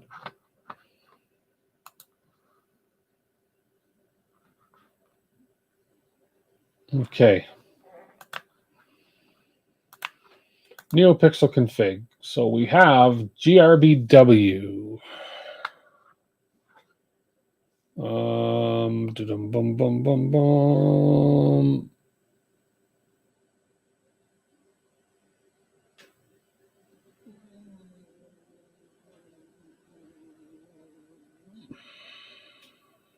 Yeah, I'm pulling 5 volts from a fan port to the chamber thermistor positive on the SB board. Yes.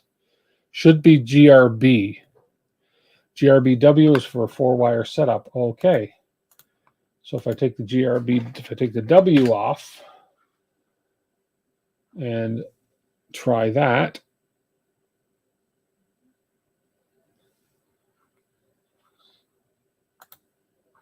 Okay.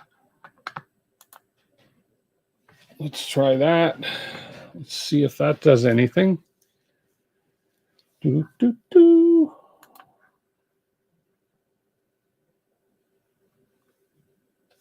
Come on.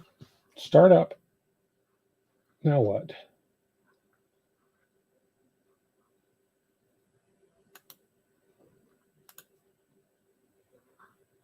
Here we go. Okay.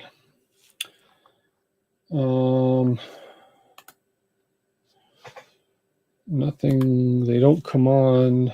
None of the status lights come on. No. Okay, so. Okie doke.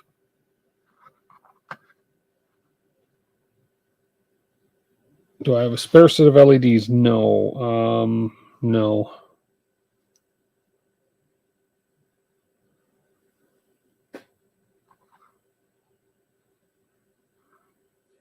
Yeah, 3 wires for NeoPixel is what I have. Now, the so basically, if I go over here, this is the, if this one here, this is the 2.4, which is hooked up and on right now.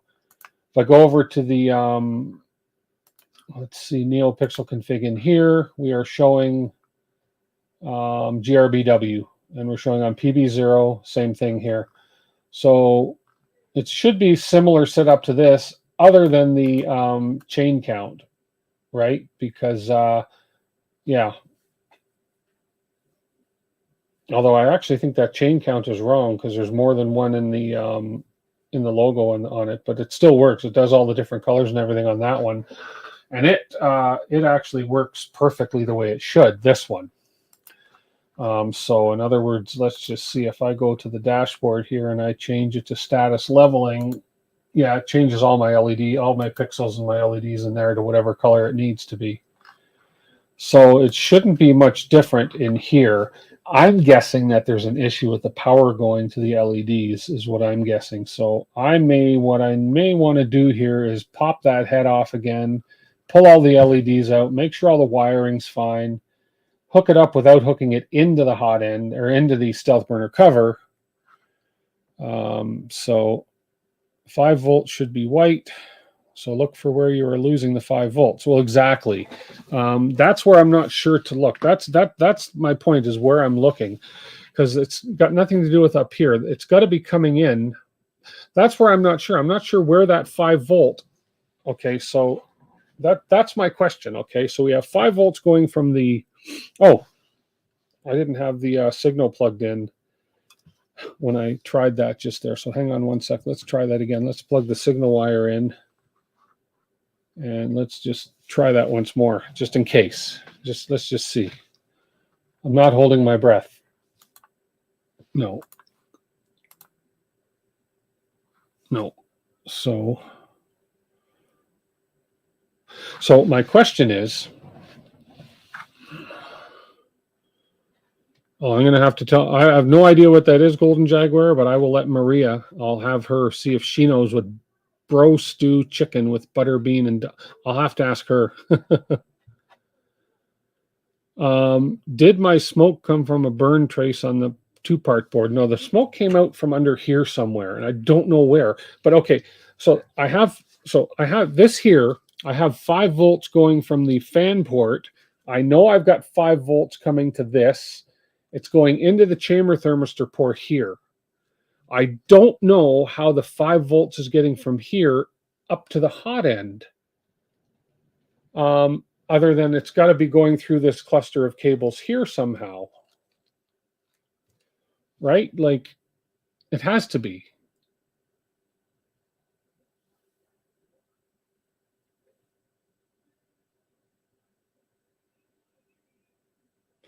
Okay, see if I have continuity from the chamber thermistor port to any wire on the tool head plug. That's a good point too. So that's a good point. So let's go ahead and power this off properly. It goes up the 14-pin cable, yeah, but to where is the question. So if I'm getting voltage to the tool head, then it's got to be something with the LED itself or the LED wiring or something. So let's do that. So let's go ahead and, number 1, let's unplug this 14-wire cluster. Okay, which is easier said than done because it's in here pretty tight. There it is. Okay, so let's just do the continuity test here. So this is going to be, so what I'll do is I'm going to take this, I'm going to unplug this from the 5-volt one here. We'll run this around here, over here. Okay, let's grab my meter. Where did I put my meter? It's right in front of me somewhere, I swear. Right here. Okay, so let's do this.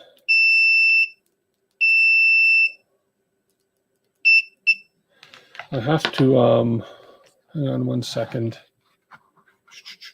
I have to take a picture of this because I will not remember what Golden Jaguar just told me. So I have to take a picture of this. Tell Maria if she would drool over that. And if she drools over that, it's your fault, Golden Jaguar. Okay. Okay, so let's do continuity test between the chamber thermistor wire right here. Let's see where it's coming up, if anywhere, on one of these.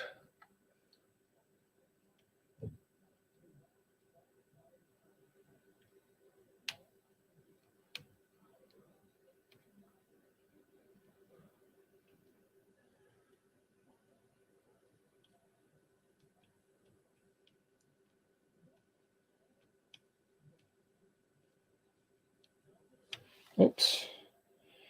Let's make sure that I keep connection here.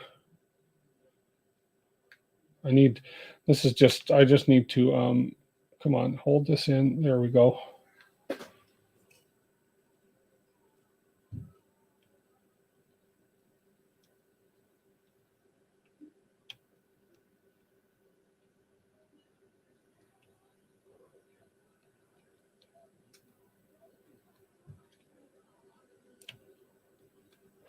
So according to this,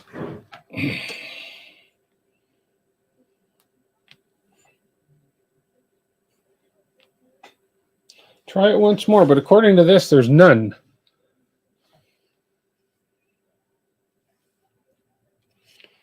It's going to be easier actually if I leave this plugged in. Let me just do something here real quick. Let me plug this back in because I have little leads for the top row. Let me plug that back in. Let me go here, make sure I've got a connection here. Definitely.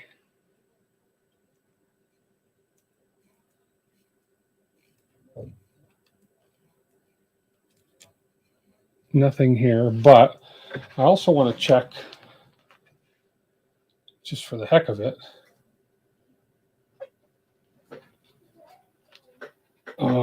which one am I using here? Oh man, it helps if I use the right wire. Jeez, I'm confused here. I wasn't using the right wire. Duh. Okay. I wasn't using the right wire, so hang on.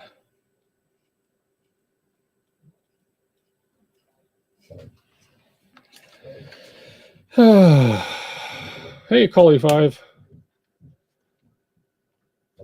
Data pin I don't really need plugged in right now. It was, but we're just going to see, number one, if we're getting connection between this.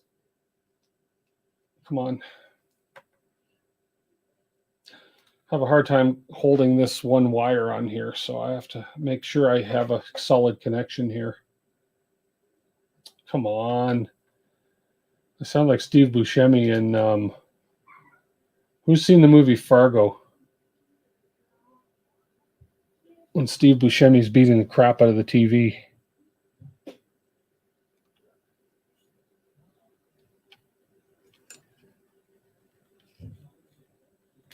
Ow, ow, shoot. Okay, I'm just holding it on really tight. I may end up, I'm probably better off. Hang on one sec. I'm better off just to pop that, just going to pop this, I'm going to pop this connector off so I have a bare wire here. There we go. I can always put that back on. Now it's going to be easier to hold this on the wire. Much easier. That way I don't jab my finger again. Okay, so let's see which one this is.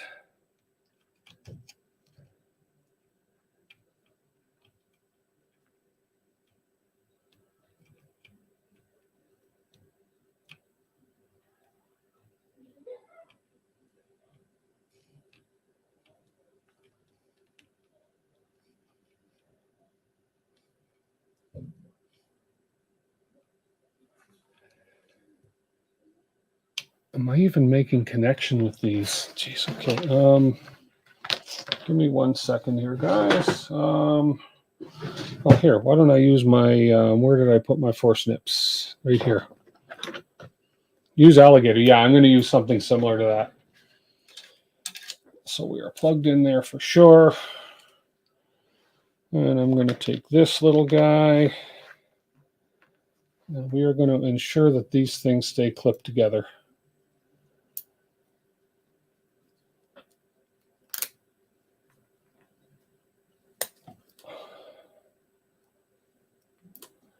Do-do-do.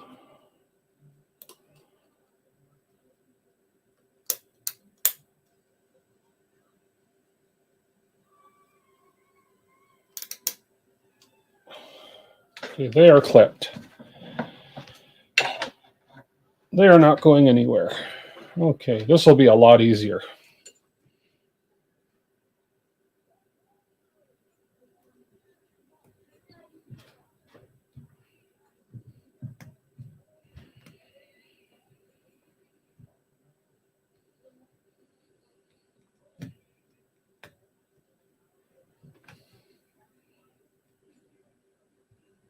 Okay. According to that, none of those. Let's just make sure that that is clipped.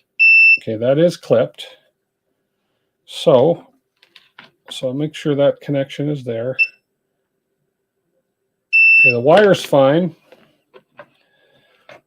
Into the chamber thermistor 5-volt port. Okay. Swing it around, and none of these 14 wires are giving me a signal.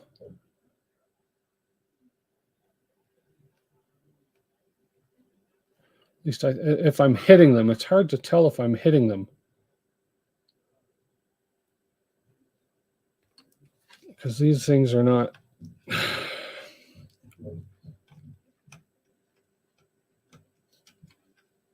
Okay, come on.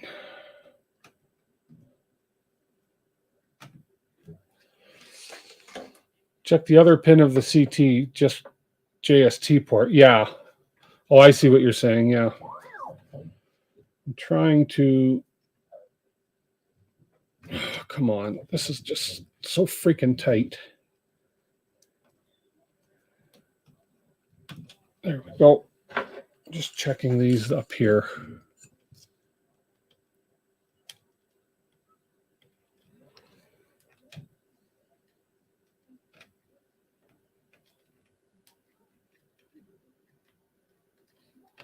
So,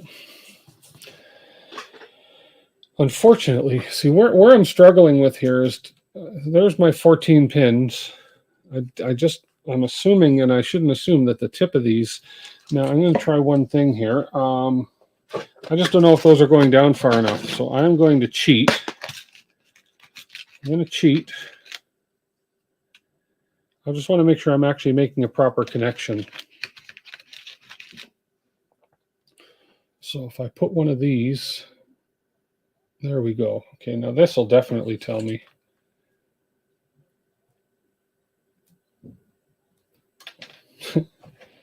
If I can hold on to it. Here we go. Okay, let's do this.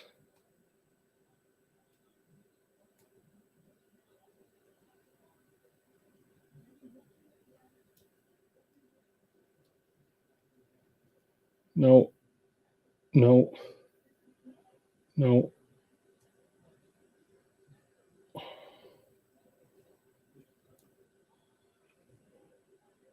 Nope, nope, nope, nope. So I'm not getting continuity between the chamber thermistor plug and any of these 14 plugs. And definitely not going to be coming up here. Yeah. Hey, Stephen Machado. So my question is, where is the 5 volts going to from the chamber thermistor plug up to here? Now let's see. Hang on.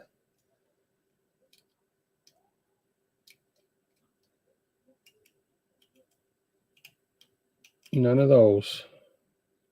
So now the other possibility is a broken wire. They're not plugged into the board.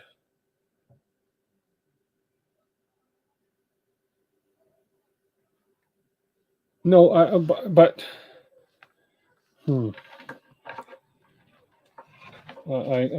yeah, I'm at the point where I need to breathe. So let's just think this through for a second here. Okay.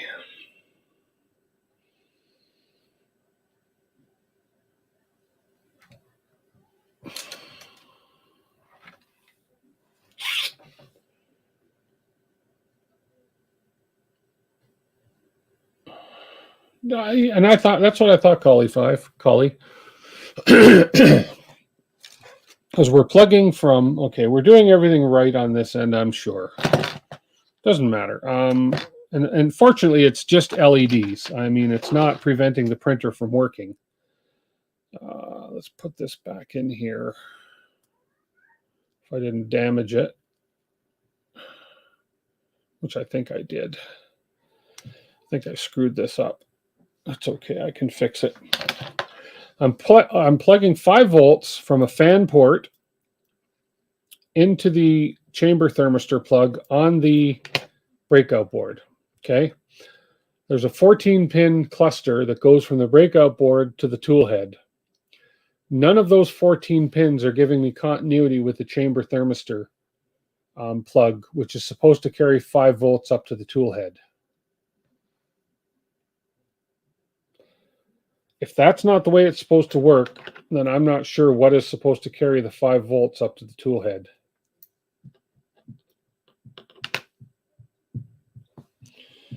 That's the way it worked on the 2.4, and it's exactly the same setup for the LEDs on this one as it was on the 2.4. So I go from chamber thermistor to 5 volts right there. I know I'm getting 5 volts to the chamber thermistor plug because I've measured it. Okay. I'm taking my signal and I'm plugging my signal in to the middle red pin, which is the signal for the LEDs. Okay, that's correct. That's proper one to be plugging the oh lordy, I'm just brain fart. Okay, that is the proper one, and I'm on here. That's the RGB LEDs, PB0. That's the proper one for the signal for the RGB LEDs right there, PB0. Okay, this one we don't use. This one's a moot point. Bypass the board. So swap the LDO board. Yeah, and I wonder if that could be the issue, the LDO board. Now, so possible that there's an issue between this plug and the 14 pin. It could be an issue between this plug and the 14 pin thing. Okay, that could be it. Can you fry those little LED boards?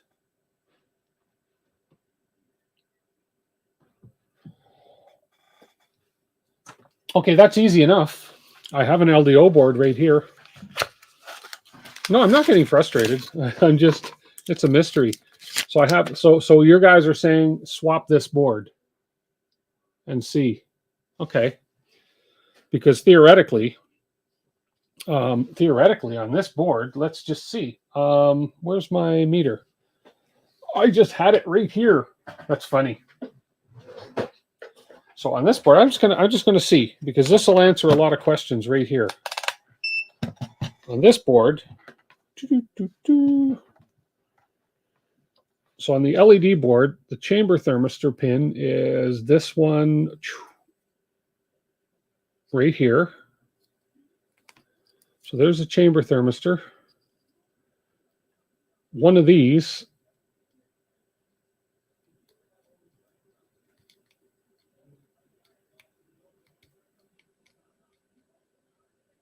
right there, right there.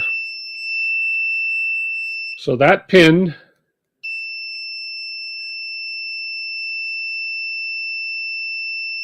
that is the chamber thermistor pin right there. So it's the one on the LED on this board. It is the one that is okay. So it could be okay. Well, we know that the 5 volt is going to the 14 pin cluster. Do pull out the 14 pin out of the old board, plug it into the new board with the CT, and run the test. Yes, good one. So let's do that. We'll get there. These plugs are a bitch to pull out. Oh, come on. These are just, there we go, got it. Okay, now check this board. Good point. Now, which one was it again? Chamber thermistor there. And it was this one here. So it's the second one in. Let's take this off. Let's take this off. And it was, we have our power off. We do. It was this one and this one.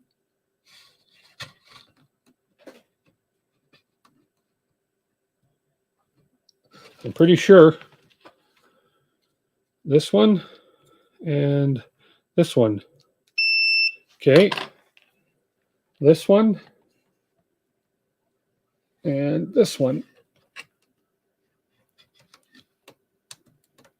Son of a gun, there's no signal. So maybe that's it. I didn't think I could blow this board, but okay. I think that's it. Okay, so now let's just put the new board in. Okay, let's do this. Let's do this.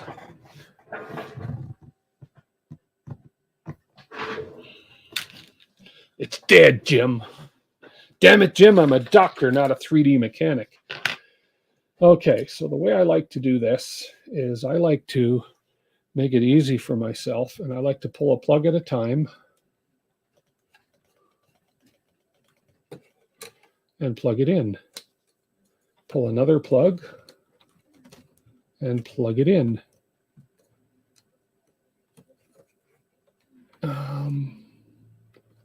Pull another plug. Plug it in, plug it in. So make sure I pull that one properly. Plug it in. Okay, and then we will pull this one. That way I don't have to remember. And my eyes are so weak for me to see and read this small type. And then this one.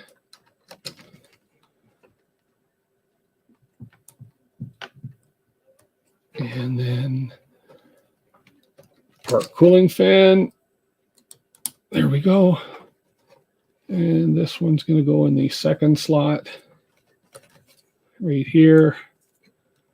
And then we have our stepper motor, which is easy. So we'll pop the stepper motor out. There we go. Okay. So let's lose this one. Okay. Are you sure you disconnected the whatever wire that blew the trace? Yes, I am. I am. What blew the trace, Leo, was my bad. I was checking voltages, trying to get this onto a single pin on the board, and I touched both pins. It was actually at the top end that I did it, and it touched both pins, which caused the smoke. I've learned since then that I've made myself a little connector here that I plug into the two pins, and then I just use this wire to test the connection or test the voltage. Because the little my hands are not steady enough just to hit the one pin when the pins are this far apart. So I am very confident that I'm not going to have that issue again. Yeah, I need my 1.5 millimeter hex wrench. Okay, so we'll pop this board off. And I know I can take it off of the DIN rail, but this is just as easy.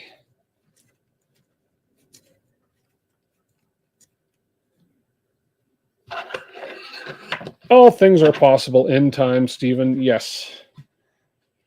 I tend to almost get short on patience, but I end up doing it. I'm not frustrated anymore. I know this will work, and it's just a matter of figuring out why. But if it's this little board, it's a $6 board. Not a big deal. At least it's not the octopus. I didn't blow the octopus, so. Yeah. More leads for the multimeter? Yeah, I should. That's what I need to do. It's a great meter. It's a good little meter. It's just those leads are so bulky. Okay. Okay, and one more screw. I could just pop that plastic piece off the DIN rail, but hey, why would I want to make life that easy?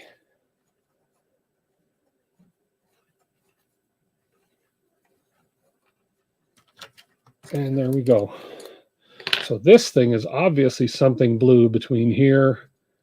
Yeah, and hard to tell. Anyways, who knew? Who knew?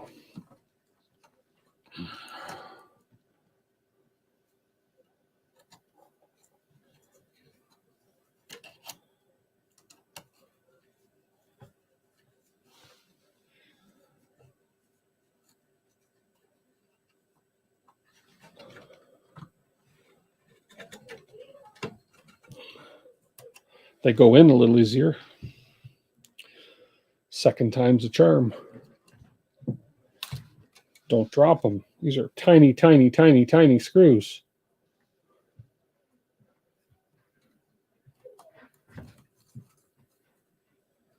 There we go.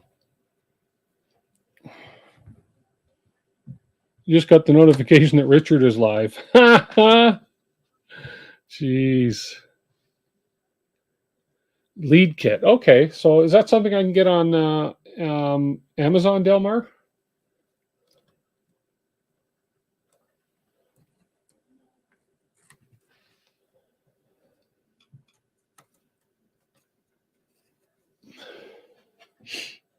Innova. Yeah, is this an Innova? This is a yeah, this is Innova.com. Okay, yeah, I'm gonna look that up. It would make life a heck of a lot easier if I had like alligator cleat clips and so forth and so on, right? And one more little screw, and then we can, I'll double test the continuity up to the head again, and we should be better this time.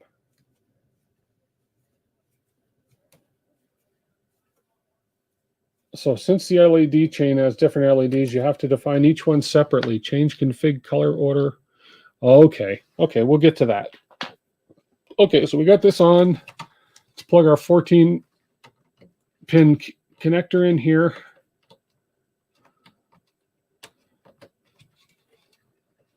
Okay, let's plug our stepper motor in.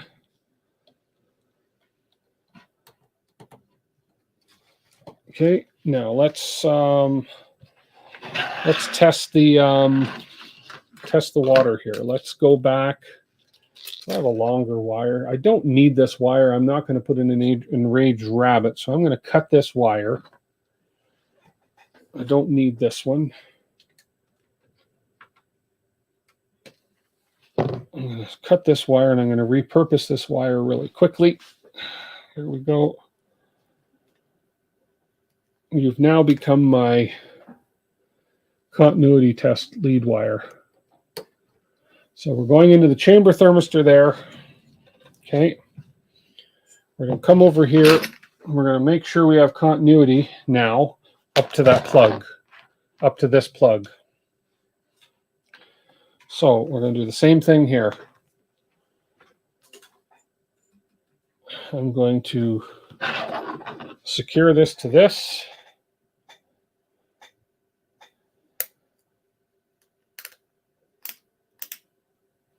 There we go. I'm going to grab that little pin, and it should be either this one,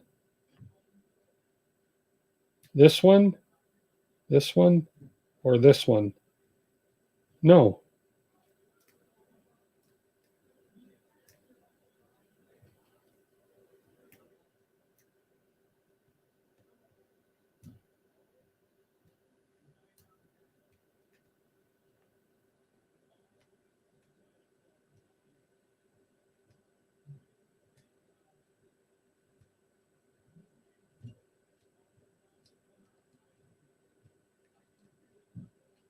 Okay, well, that's concerning.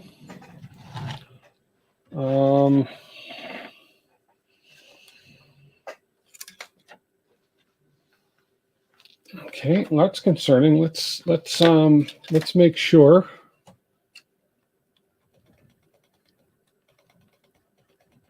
Okay. God, that's hard to get out. Okay, so let's make sure that we are going to do. Oh.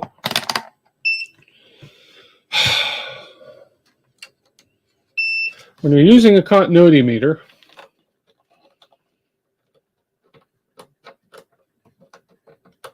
note to self. Come on. When using a continuity meter, make sure you have it on the continuity setting. Yeah, I did. Yeah, I did.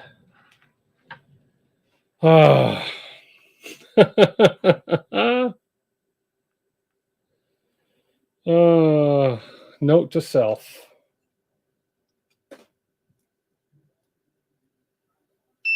There it is. There it is. Okay, we have the 5-volt lead going. I didn't have my meter set to continuity. I had it set to battery load test or something. Anyways.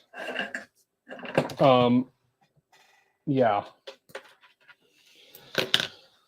Okay. Okay. Let's get things put back together slightly.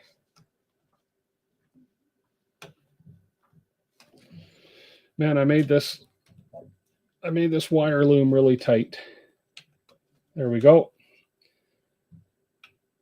There we go. Okay, and I should be able to shut this up. problem now.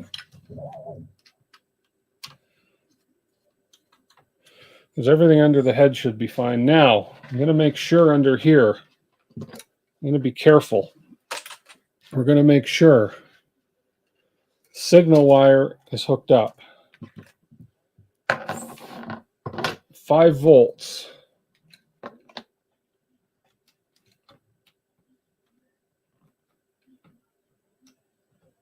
Oh, I've screwed this. I need to put a new end. When I took that off, I busted that little clip that holds it in. So we'll just put a new little black end on here. Much better. Okay, so 5 volts. Come on. Okay, to chamber thermistor. That should be good. Okay. Man, I cut myself twice tonight. Okay, so we have signal wire to signal pin, 5 volt fan output into chamber thermistor. That should be it. Okay.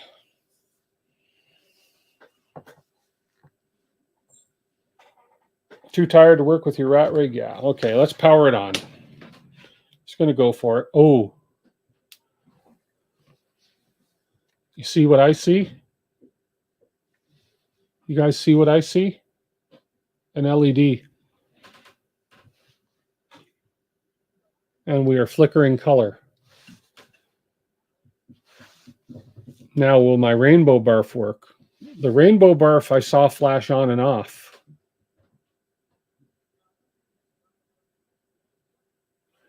This is flickering, flickering, flickering because it's booting. Or is there something wrong with the wiring up there? But it's working.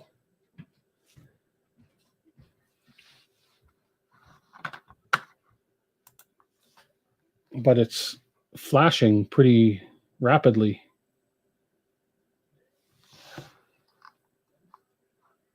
Now the LED's off. Nope. Okay. Something. Yeah, something's not working. Something's yeah, let's power this off. I have a feeling. There they go. Now they're flashing. I have a feeling there's a wiring issue up above, but it's working. Follow Neil's advice now. Okay, let me go back to Neil.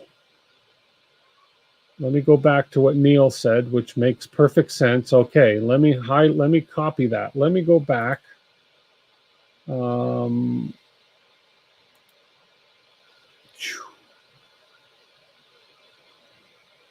am I not? There I am. I gotta find Neil's comment because I want to highlight and copy it. Because it did make sense.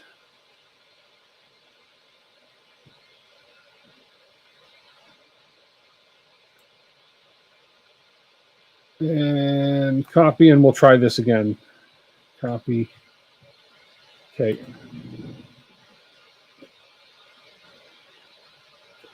Oh, Jason, I just saw a comment. Remember when I building a rat rig was scary? Look at me now. Yeah, I have no fear now, Jason. I just dive right in. You've helped me a lot, and the community has helped me tons. Okay, config file. Let's do this. Let's put it on. Are you gonna? I want you to reconnect. I didn't mean to shut you down. I'm sorry. Here, let's reboot you. Okay. Turn you on. Come on, sweet thing.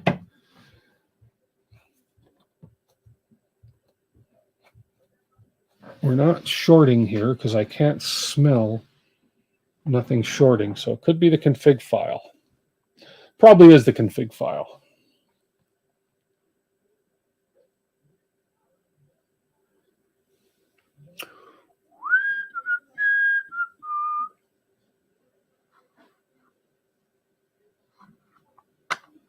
Yeah, I'm going to do Neil's suggestion right now. We're going to go into the config file. Keeps flashing faster and faster. Run. Ah. Okay, let's go to the machine. Let's go to NeoPixel config, and then let's go to color order. Is it color order that he was saying?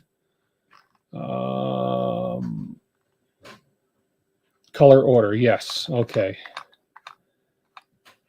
So what Neil was saying was to go ahead and change the color order like so. Oops, I can take the color order part out. Let's do this.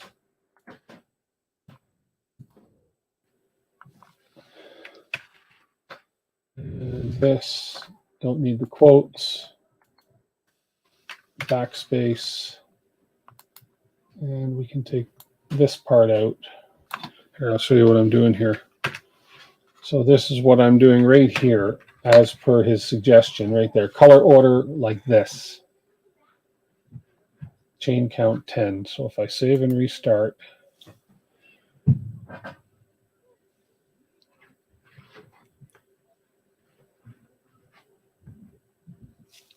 so there's a complete example config in the Rainbow Barf GitHub at the bottom for a full copy paste. Oh, there is. Okay, well let's oh man, I got something in my thumb. Huh. No, it's the red wire. Huh. Yeah, because this is not, let's see, this I don't think if I, yeah, this is not doing anything. Let's go to that GitHub. Rainbow Barf GitHub. Let's go look for it.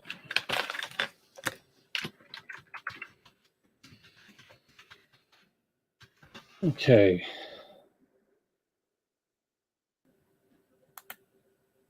Okay, and at the bottom,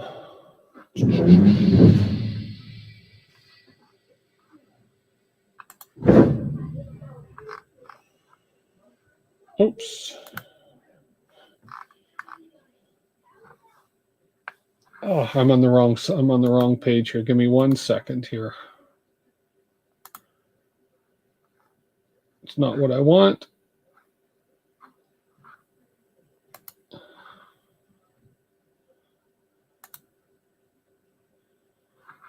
It's not what I want either. There it is. Usage. Boom, boom, boom. Configure colors. Let's find at the bottom here.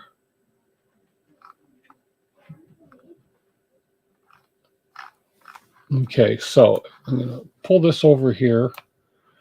This is what I found. Oh, reboot for the config change, yeah. So this is what I found. So this is what I found under the Rainbow Barf on GitHub.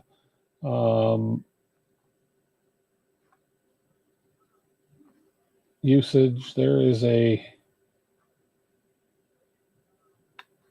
available options. Examples. Yeah, I don't see a config file here. Let's see if it was up top.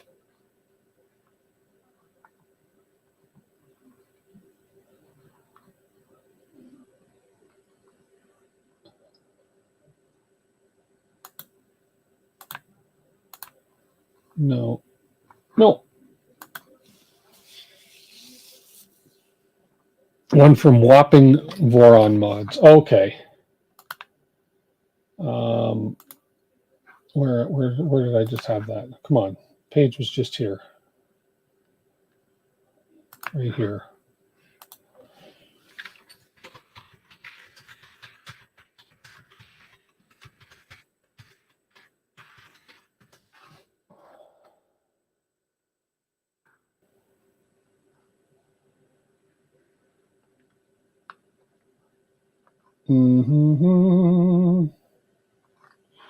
Oh, I don't even know how.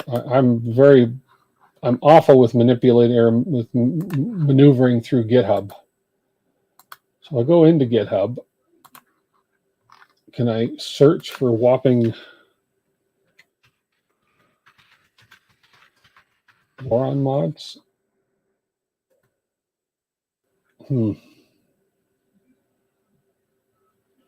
Right down the bottom.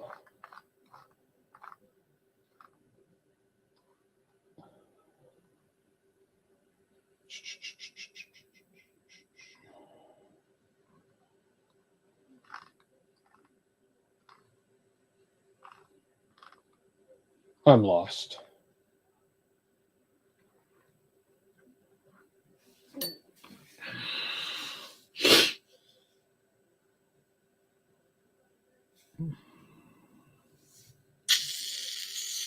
Okay, let's just keep looking.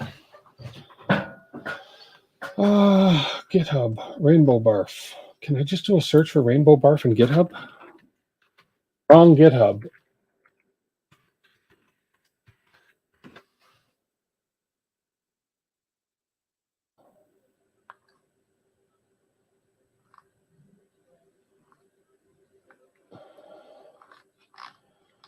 I'm not very good at at searching in GitHub.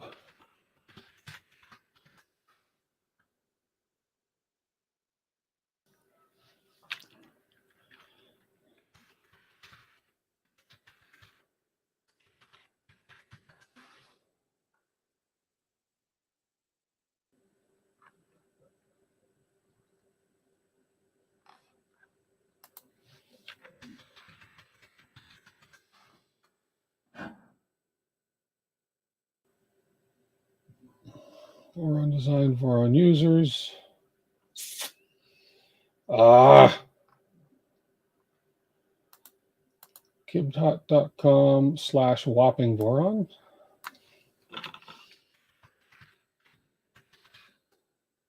No. Oh, Richard found it, did he? Let's just have a peek. Somebody out there always helps me find it. Look at that. Look at that. See? Just needed somebody who knew what they were doing here. Okay, so down at the bottom of this, example config file. Here we go.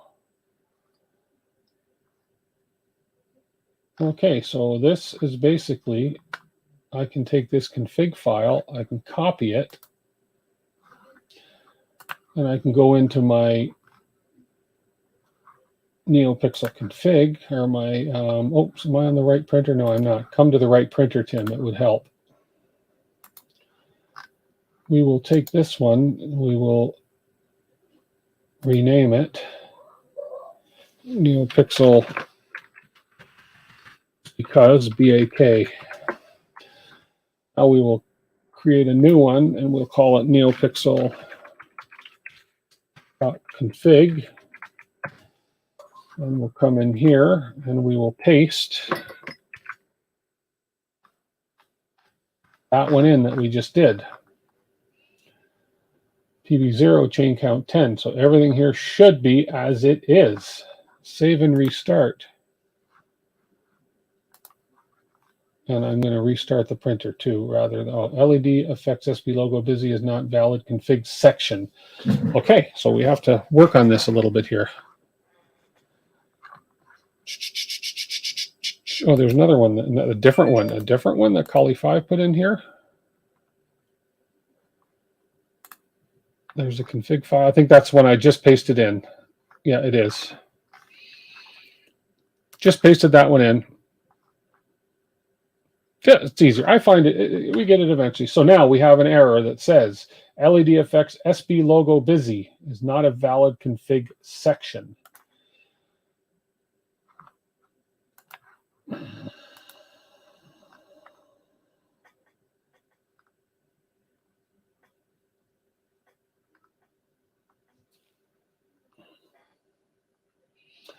SB logo config busy.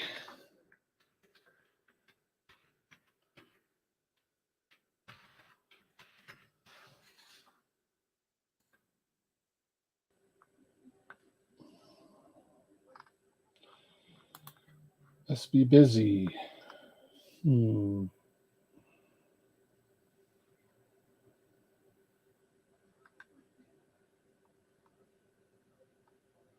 Oh, do I have, is there supposed to be another config to go along with this? Because the error was SB logo busy. LED effect SB logo busy.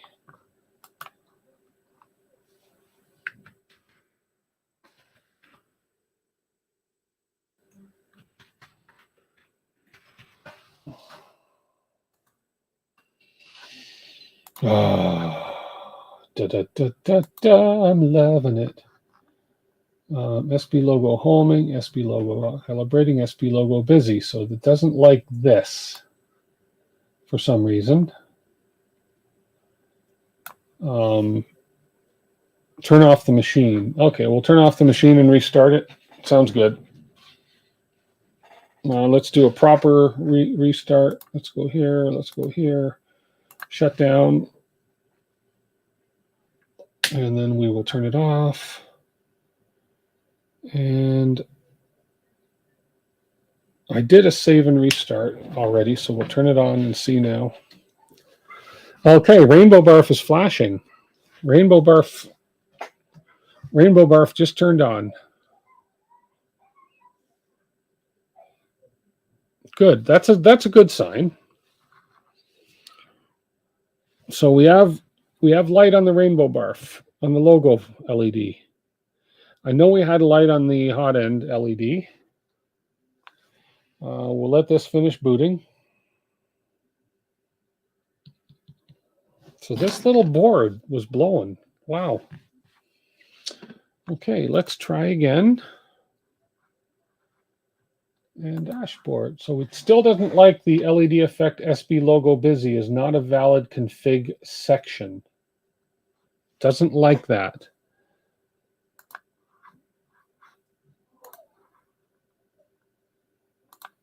So it doesn't like SB logo busy. It does not like, it doesn't like this. Auto start false. Frame rate 24. LEDs, NeoPixel, SB LEDs 1 to 8 layers, breathing. So I'm just for fun. I'm gonna comment that out just because, and I'm gonna see what happens if I get another error. Yeah, LED effect SB logo cleaning. So it doesn't like any of those. Okay, so it doesn't like any of the, it's something it doesn't like in here. So we can bring these back on like that. And cleaning, so it doesn't like anything in the logo effects for some reason. Frame rate. Have I installed effects? No. Let's see. There should be an effects plugin. Is that what we're saying? Because let's just see at the beginning of this, is it pointing to another config, an effects config or something? It's not pointing to it. Let's just look at the instructions really quick. Take a Clipper config directory and then add include Stealthburner LEDs config. Oh, okay. There's what we didn't do.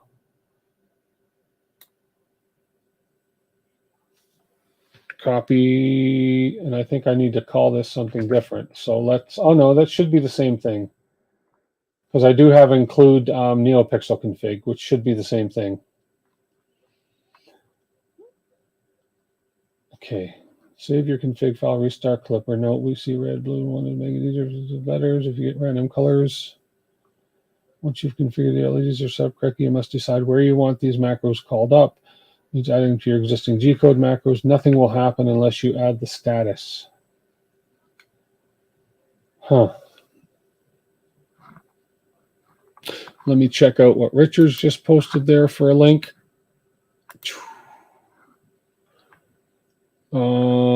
That link is not found. Install effect.sh. Why is that? Oh, you already installed it. You already put it on there? Okay. Let me look. Oh, okay. So I see. Okay. So Kali, you're saying right here, I've got to go in and install the effect, install this. Okay.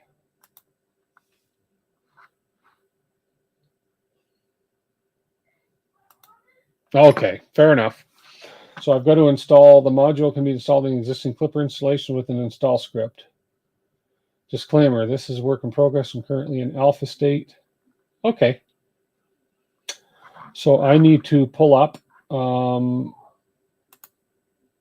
what's it called? What's this called again? Command prompt? Yeah. I need to pull up command prompt and I need to SSH. Oh man, how do I do this again? SSH pi at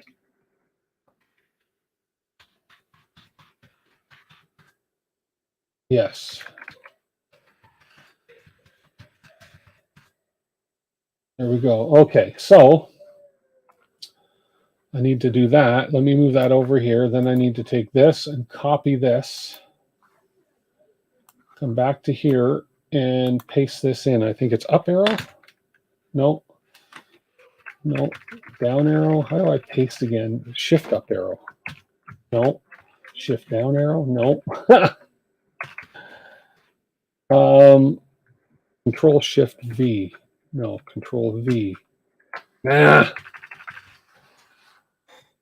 Stupid control panel.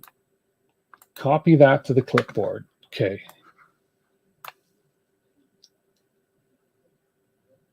Right mouse button. Oh, there we go.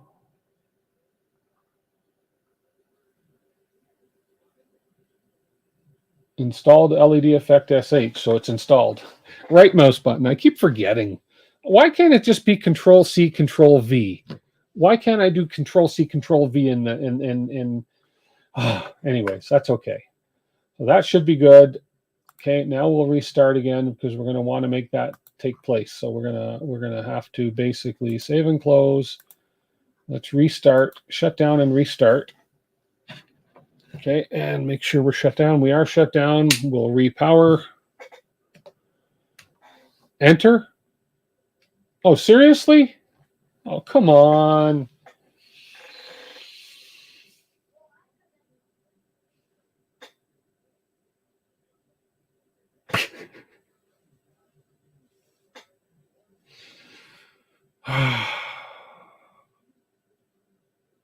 I'll do it. I'll do it again. Oh, Lordy Lord. Let's let this boot up. Let's do it again. Dum de dum dum dum. I'm saying dum de dum dum dummy dummy dummy dummy dum. Okay, let's do it again. Okay, that's why I didn't close.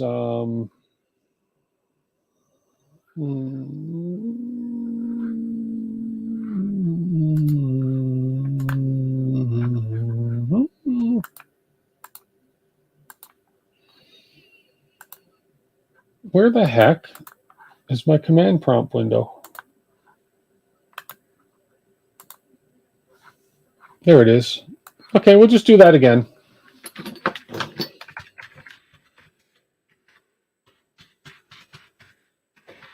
I'm going to be impressed that I at least remembered this part. And if I right mouse click, there it goes. Here we go. And enter.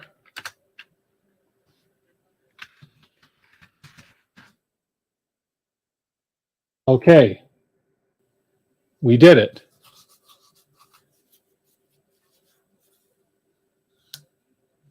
It takes about 5 seconds to save everything. Okay. Well, this did. So that did it. That worked. We did okay, okay, okay, okay, okay. Now we can close this. Now we can open up. Wrong one. This one.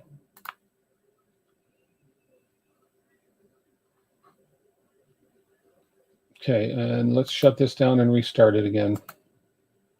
Now I'm watching the pie on the screen, and as soon as this goes black,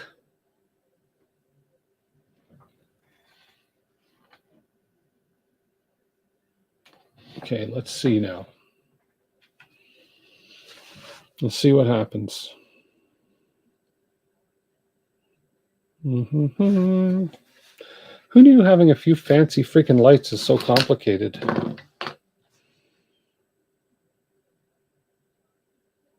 Face fuchsia wide eyes. Huh? Yeah, I wait till the pie screen turned off. Yeah.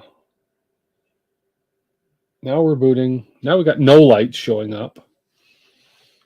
And once this starts up, there we go. Now I can go ahead and I can try again. And we can initialize and we're booted. Okay, so it worked.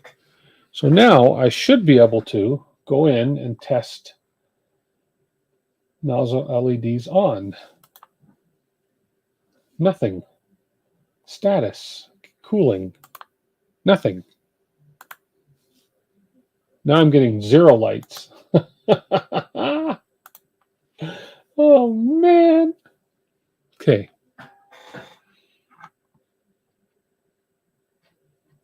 But they are smart lights. I know, but they're not that smart. They're not working. Let's make sure that I have clicky macros. No, crows. I don't. Let's go to my printer config. NeoPixel config. I'm sure that's set in here. Include NeoPixel config. Okay.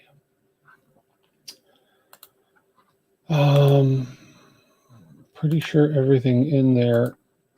NeoPixel config. We're not getting the error anymore, but they're not coming on.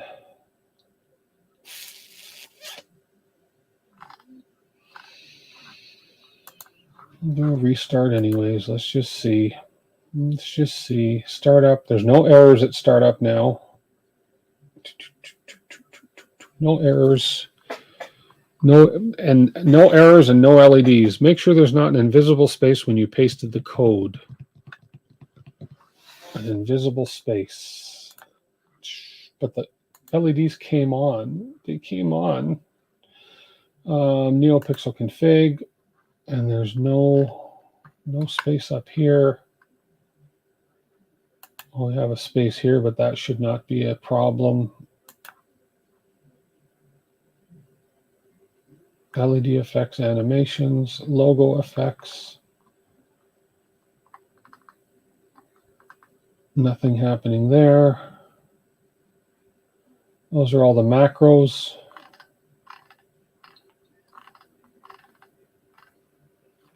I don't know.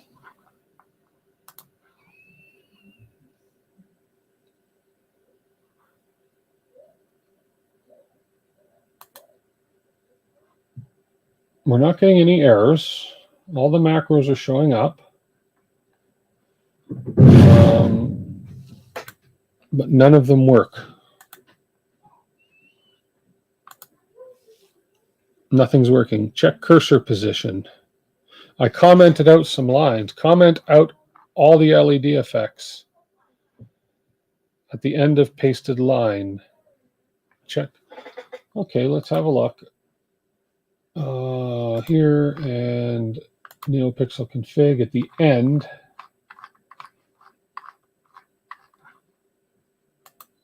Okay, that's the very end.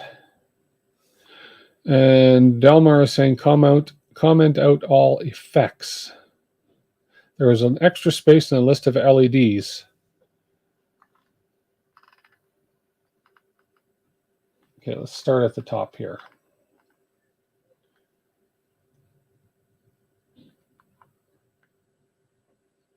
Oh, right, this space right here. Oh, I see. Okay, there's an extra space there.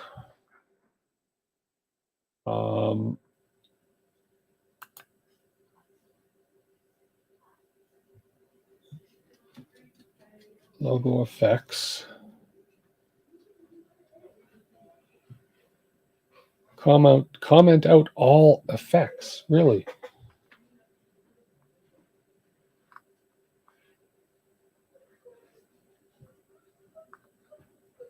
But shouldn't they work? You check for other extra spaces.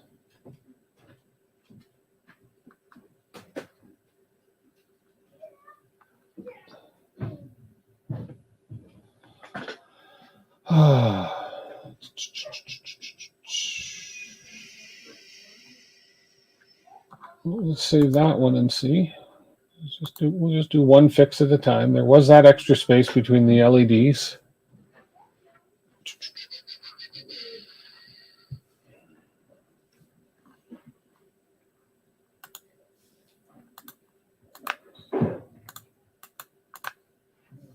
Okay, so nothing in there.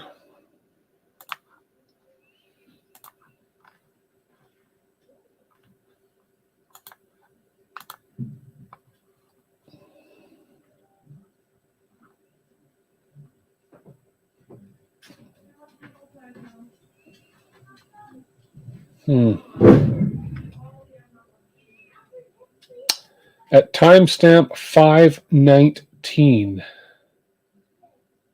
What? Save and restart. Remember when we were young, it was the 3 R's, reading, writing, and arithmetic these days? It's retry, reboot, and retreat.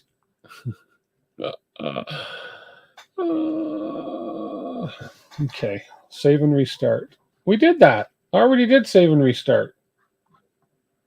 But I didn't actually shut down and restart the whole system. But I can always do that. I can always go, printer not ready. Let's let it restart. Okay. So I can always do this, shut down, wait till my Raspberry Pi screen goes blank, and then we can shut it down and try it again. Everything is connected here. Open that file again. Okay, we'll open the file again. Just got to restart it here. Give me a second here.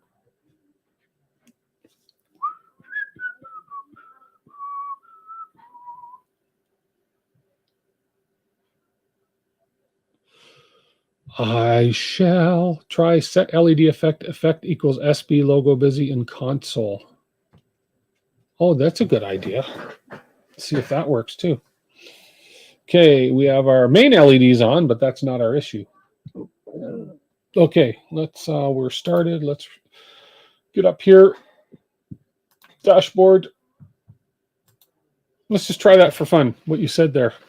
Just because I want to try that. Set LED effect. See. Effect equals SB logo busy. And nothing came on. Nothing came on. Okay, so let's go back in. You guys wanted to see this file again. So we're going to open the NeoPixel config. And if you can see it, can I make it bigger? Control plus. There we go. So it's a little bigger so you can see it here. So should you skip the dishes? I got liquor upstairs in the liquor cabinet.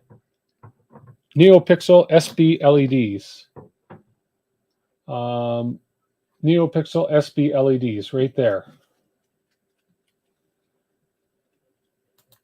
There's no extra spaces in there. No. We have it on the right pin. We have our chain count. We have our color order.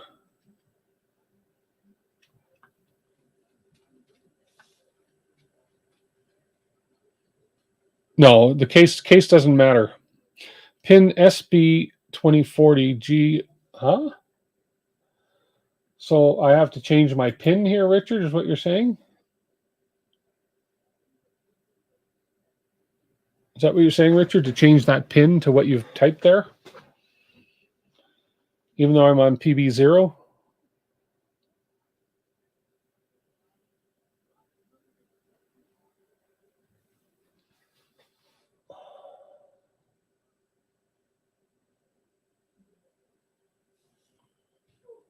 Case is important? Oh, when I do all my other, I've done all my other, that's in the tutorial for setup video. Huh. I can type in all kinds of other commands in lowercase and they work. Like I can tell it to do a mesh leveling and all that. In lowercase it works. It's weird. It's not wind blows.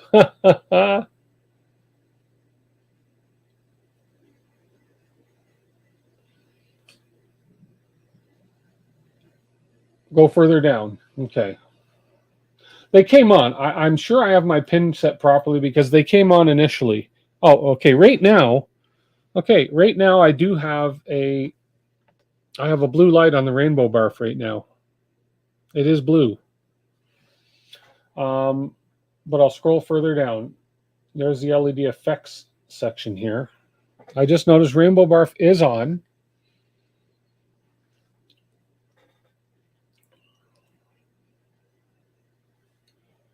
So there's the, these are all the effects ones.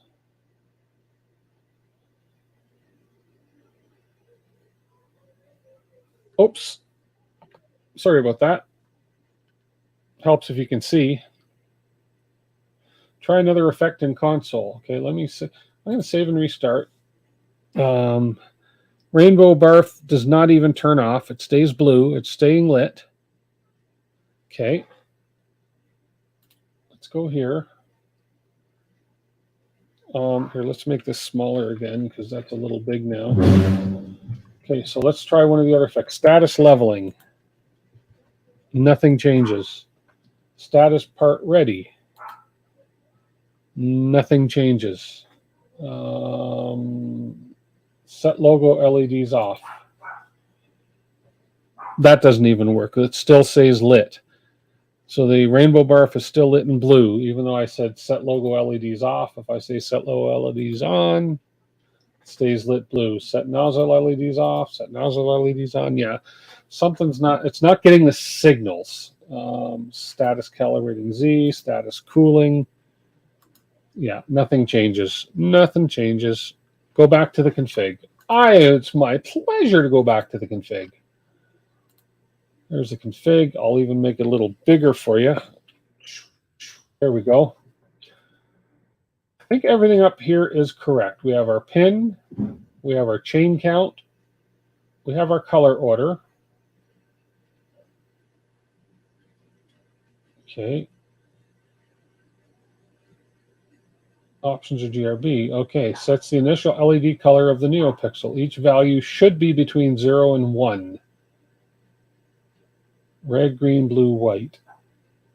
The white option is only available on RGBW LEDs, the default for each. So the two nozzle ones are GRBW. So, so right now we just have red and blue on.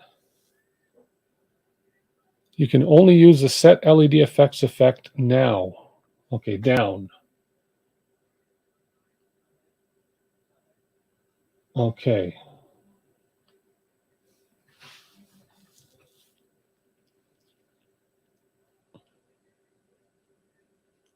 I think that was the furnace. From KB3D Wiki, test each LED with the following. Set LED, SB LEDs red equals 1. Oh, I see. Down more. These are all the LED effects. So if I keep going down, nozzle effects.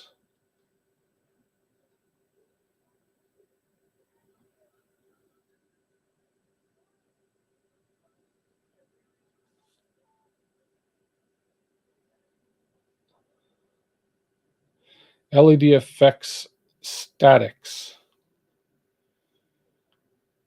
All LED effects. LED effects statics right there.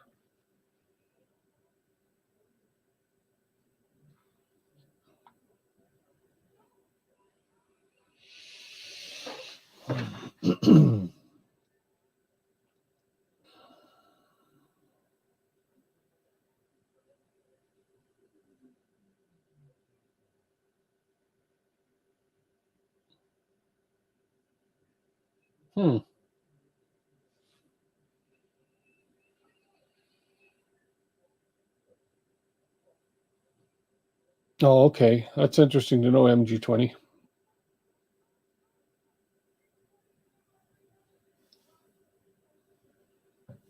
Why is that code red? I don't know.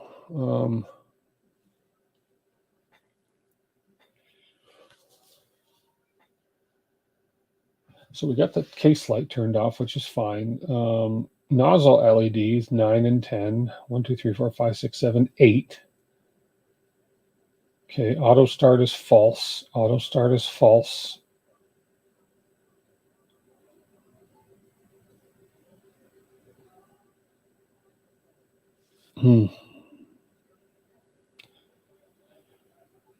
The original config, then download it. So you're saying go to the original config for this one or for the original config that I had?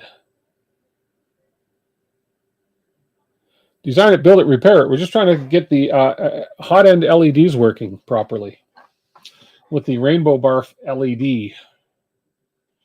So Collie, when you say the original config, so which I got from, so we've done this.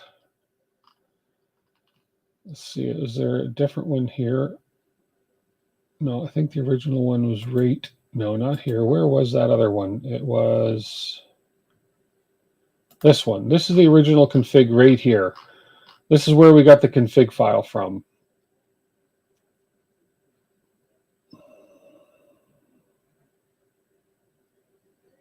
But nothing should have changed. Back those lines to beginning and see if it turns green. Remove the indent from in front of the red text. Yeah, I've tried. Let me see here. These indents, they're all through it, and I believe if we look at the stuff I copied, those indents are all through it. Let me try one test here. Let me close this. I'm going to back up to what MG20 said about the testing. So let's go here. Let's go to the console. I got to shrink this down a bit to get to that console again. There we go. Let's go ahead and we'll do all caps, and we'll go set LED equals SB LED. Oops.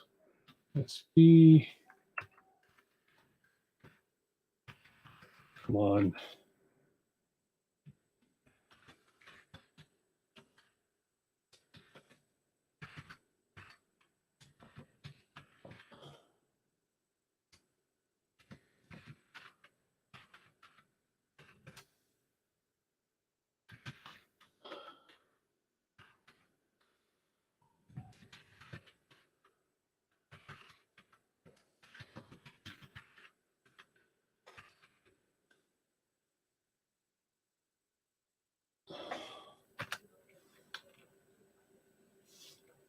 Nothing. Okay. Okay, nothing. None work. None of the effects work. Hey, Mike. Collie 5 has got me a link here. Let me go see that link. Here we go. Stealthburner LED effects 3, LED effects barf. Okay. LED effects barf fan. Okay, so let's go ahead and look at those. So here's what you just sent me right here. Oops. So Stealthburner LED effects barf config.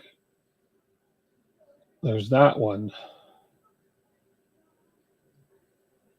He's got an extra space in here for some reason.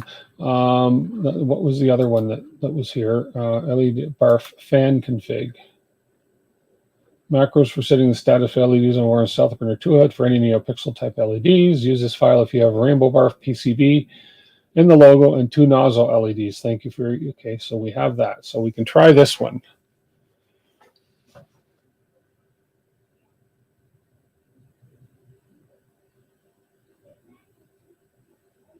Yeah, and the barf pin is lighting. The barf LED is lit up blue right now. Okay, let's copy this one. Let's try a different one. I'm running out of time here. My 3 hours is up, but I want to try one more here. So we're going to do this. We're going to actually rename this.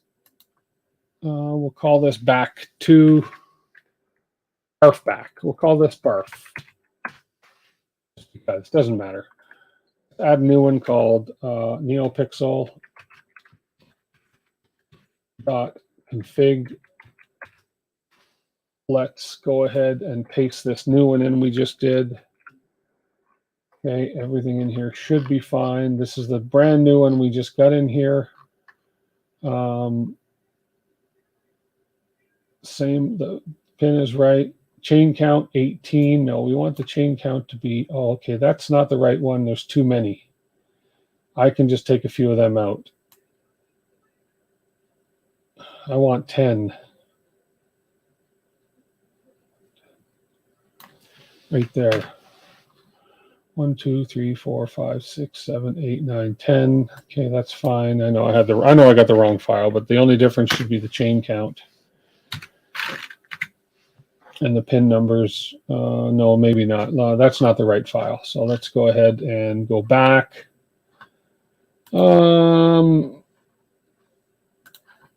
Yeah, I picked the wrong one. I picked the one with fan. I don't have LEDs on the fan. I realize that. So we're going to go back to this guy. Go back one. No. Oh, which one? Jeez Louise. Too many things going on here at once. Let me just find that again. Hang on 1 second here.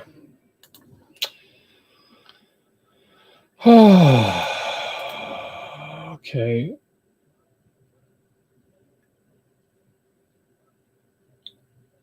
This is the one I want here. I want to copy that. We'll get here. We'll get there. Just be patient with me for a second. Go back here. Select everything here. And paste the new one right in there. There we go. Okay, so this is the correct file. I want to get rid of that space that's behind this for sure. And then somebody said, remove the indent from the front of the red text at the bottom. Color should change. It's parsing. It's a parsing issue. Just the normal barf. We fixed the normal barf. Yeah, we got that one. That's good. Wiring's good. Didn't know they lit up. Missed index equals 1 to select first LED at the end of the console command. Oh, okay. Okay. I did, didn't I? Okay, so let's, in front of the red text. Okay, let's leave the red text for now. Those are all G-code macros, and a lot of the macro I see does have indented red text. I'm just going to save and restart for now. Just give me a second. I'm trying to take all your advice, everybody. Let's see. So we do have a blue LED. The rainbow barf is lighting up. So if I do this and then transmit 1, and I missed index equals 1. Now, do I quote that? Let's see. Bear with. Index equals 1. Okay, so I go from here, and then I go index equals 1. And still didn't make any difference. Okay, fair enough. Now, we'll make sure here. Let me just try these now that we've loaded that again. And no, nothing is working here. Okay. Okay, well, there's definitely something. It's to do with the config file, I'm sure. Because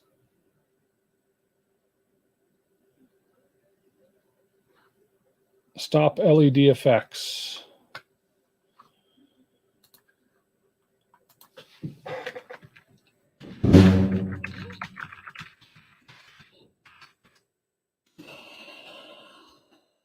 Didn't do anything.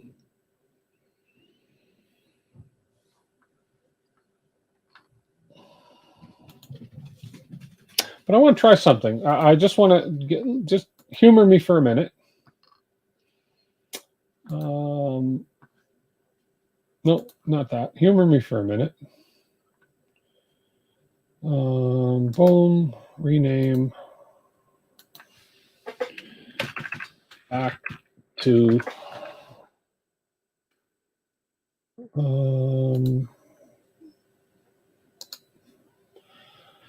rename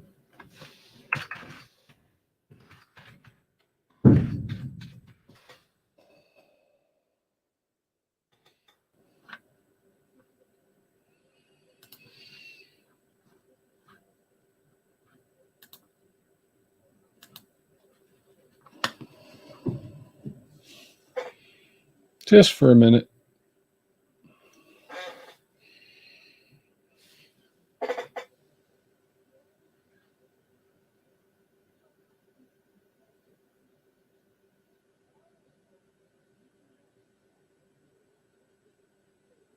Delmar Frank's got it.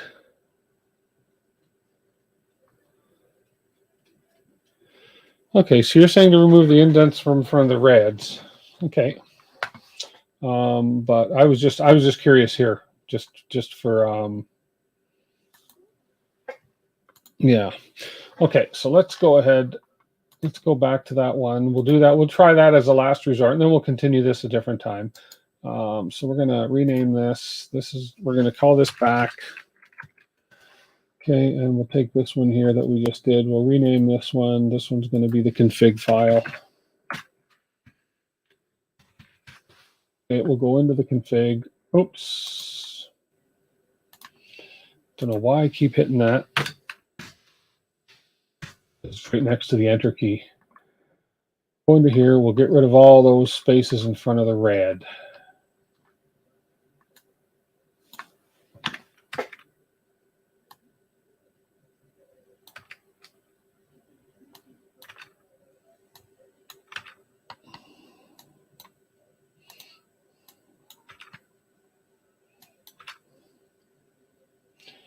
See if that does it.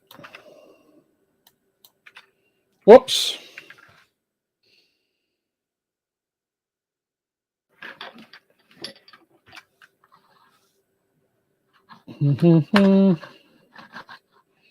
Lost my mouse, sorry.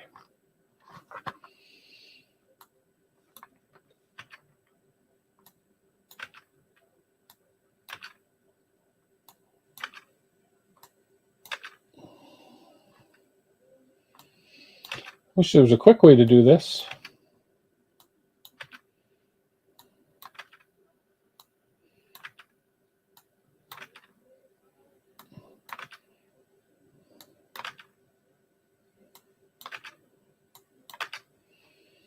There's a lot of them.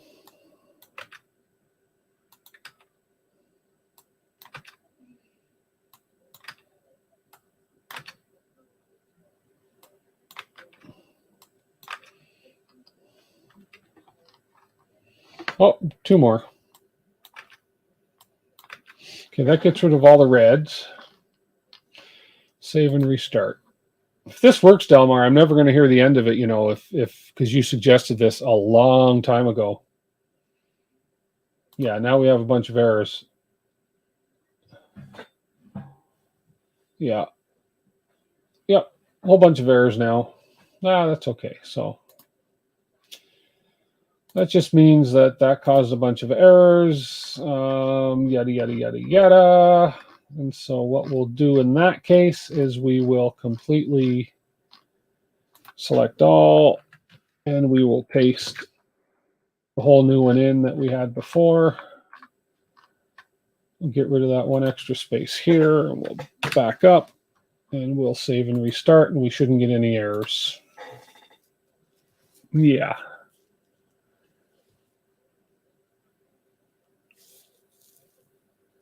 Yeah, there we go. So there goes the error's gone, and yeah. Okay, well, I burned up my time.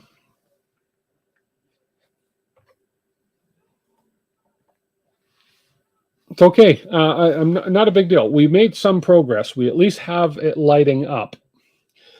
And we had the hot end, the nozzle LEDs flashing at one point. So stop LED effects. SB logo equals cooling. Okay, let's send that command. So you're saying in here, stop, not DOP, LED effects,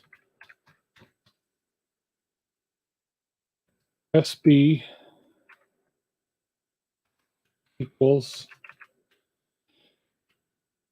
SB logo cooling, like that.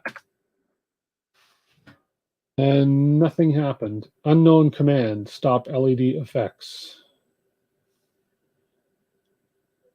Oh, effect equals. Oh, okay, hang on. Effect equals, there we go.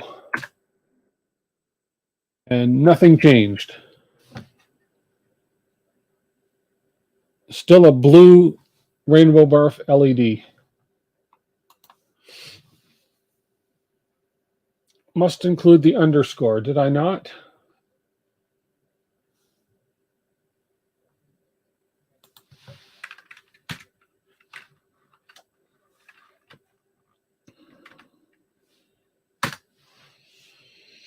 Still a blue rainbow barf LED. There's more going on than meets the eye. Set LED. Okay. One more try.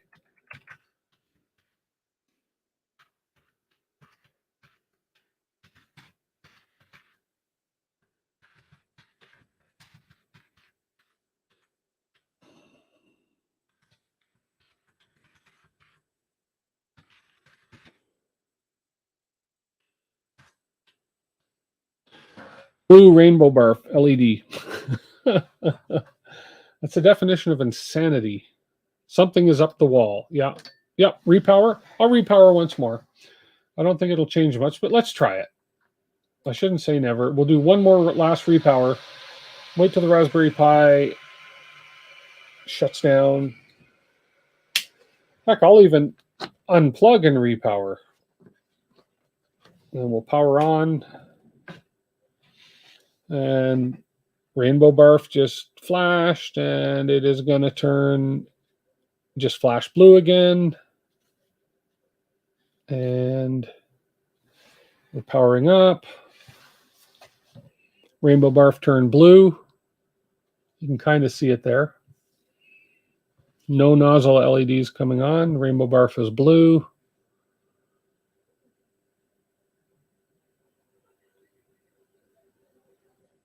Yeah, I will watch that, Richard, off stream. Let me let me just go ahead and open that page right here. And let me pause that, and then we'll watch that off stream. We're still booting. Oh yeah, we're booting. We're booted now. So if I go ahead and connect again, we're all booted. And if I go down and I just try anything, set nozzle LEDs on, nothing happens. Status, none of these status macros, nothing's changing. We're still having a blue rainbow barf LED. So there's something going on. As Tessa said, something is up the wall. Who hasn't liked? Somebody better like. I mean, yeah. So I've had a few hiccups, but everybody better like this. Send temp to bed or hot end might be auto. Possibly.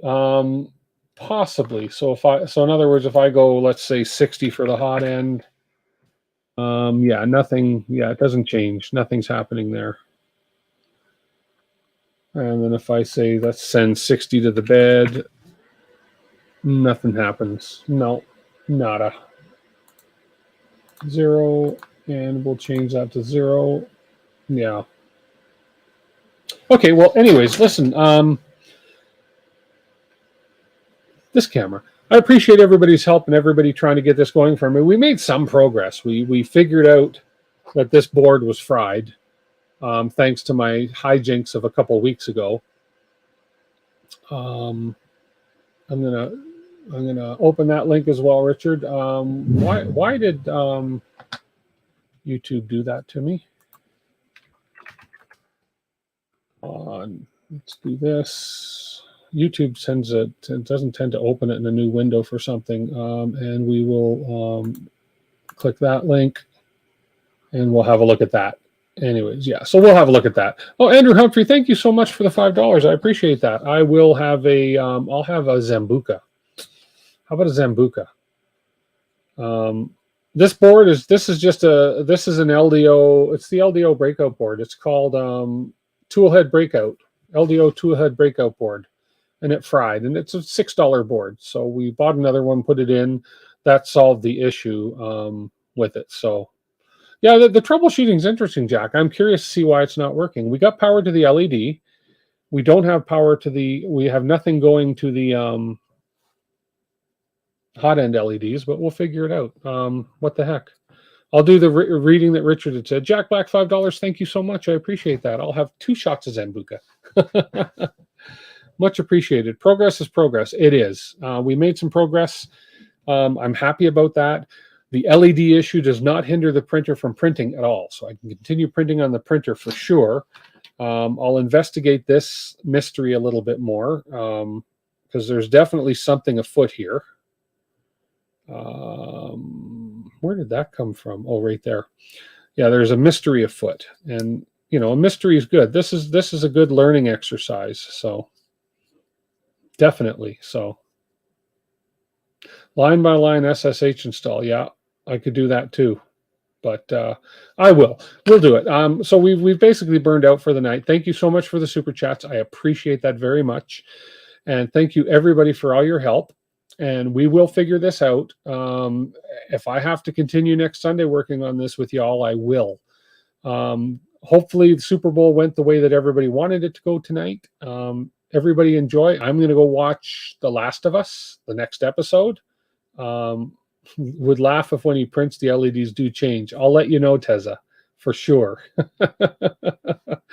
Anyways, you guys have a wonderful night. I'm just going to go find my closing screen here. There we go. And we'll catch you guys all next week and through the week. And as always, thank you so much. I appreciate it. Like and share and subscribe. Help me get to that 2,000. I'm trying to hit the 2K mark by the end of the month. That's my goal. I think I can do it with help and with sharing and with the community like you guys. Anything is possible. Thank you so much. You guys have a great week, and we'll catch you next time. Bye for now.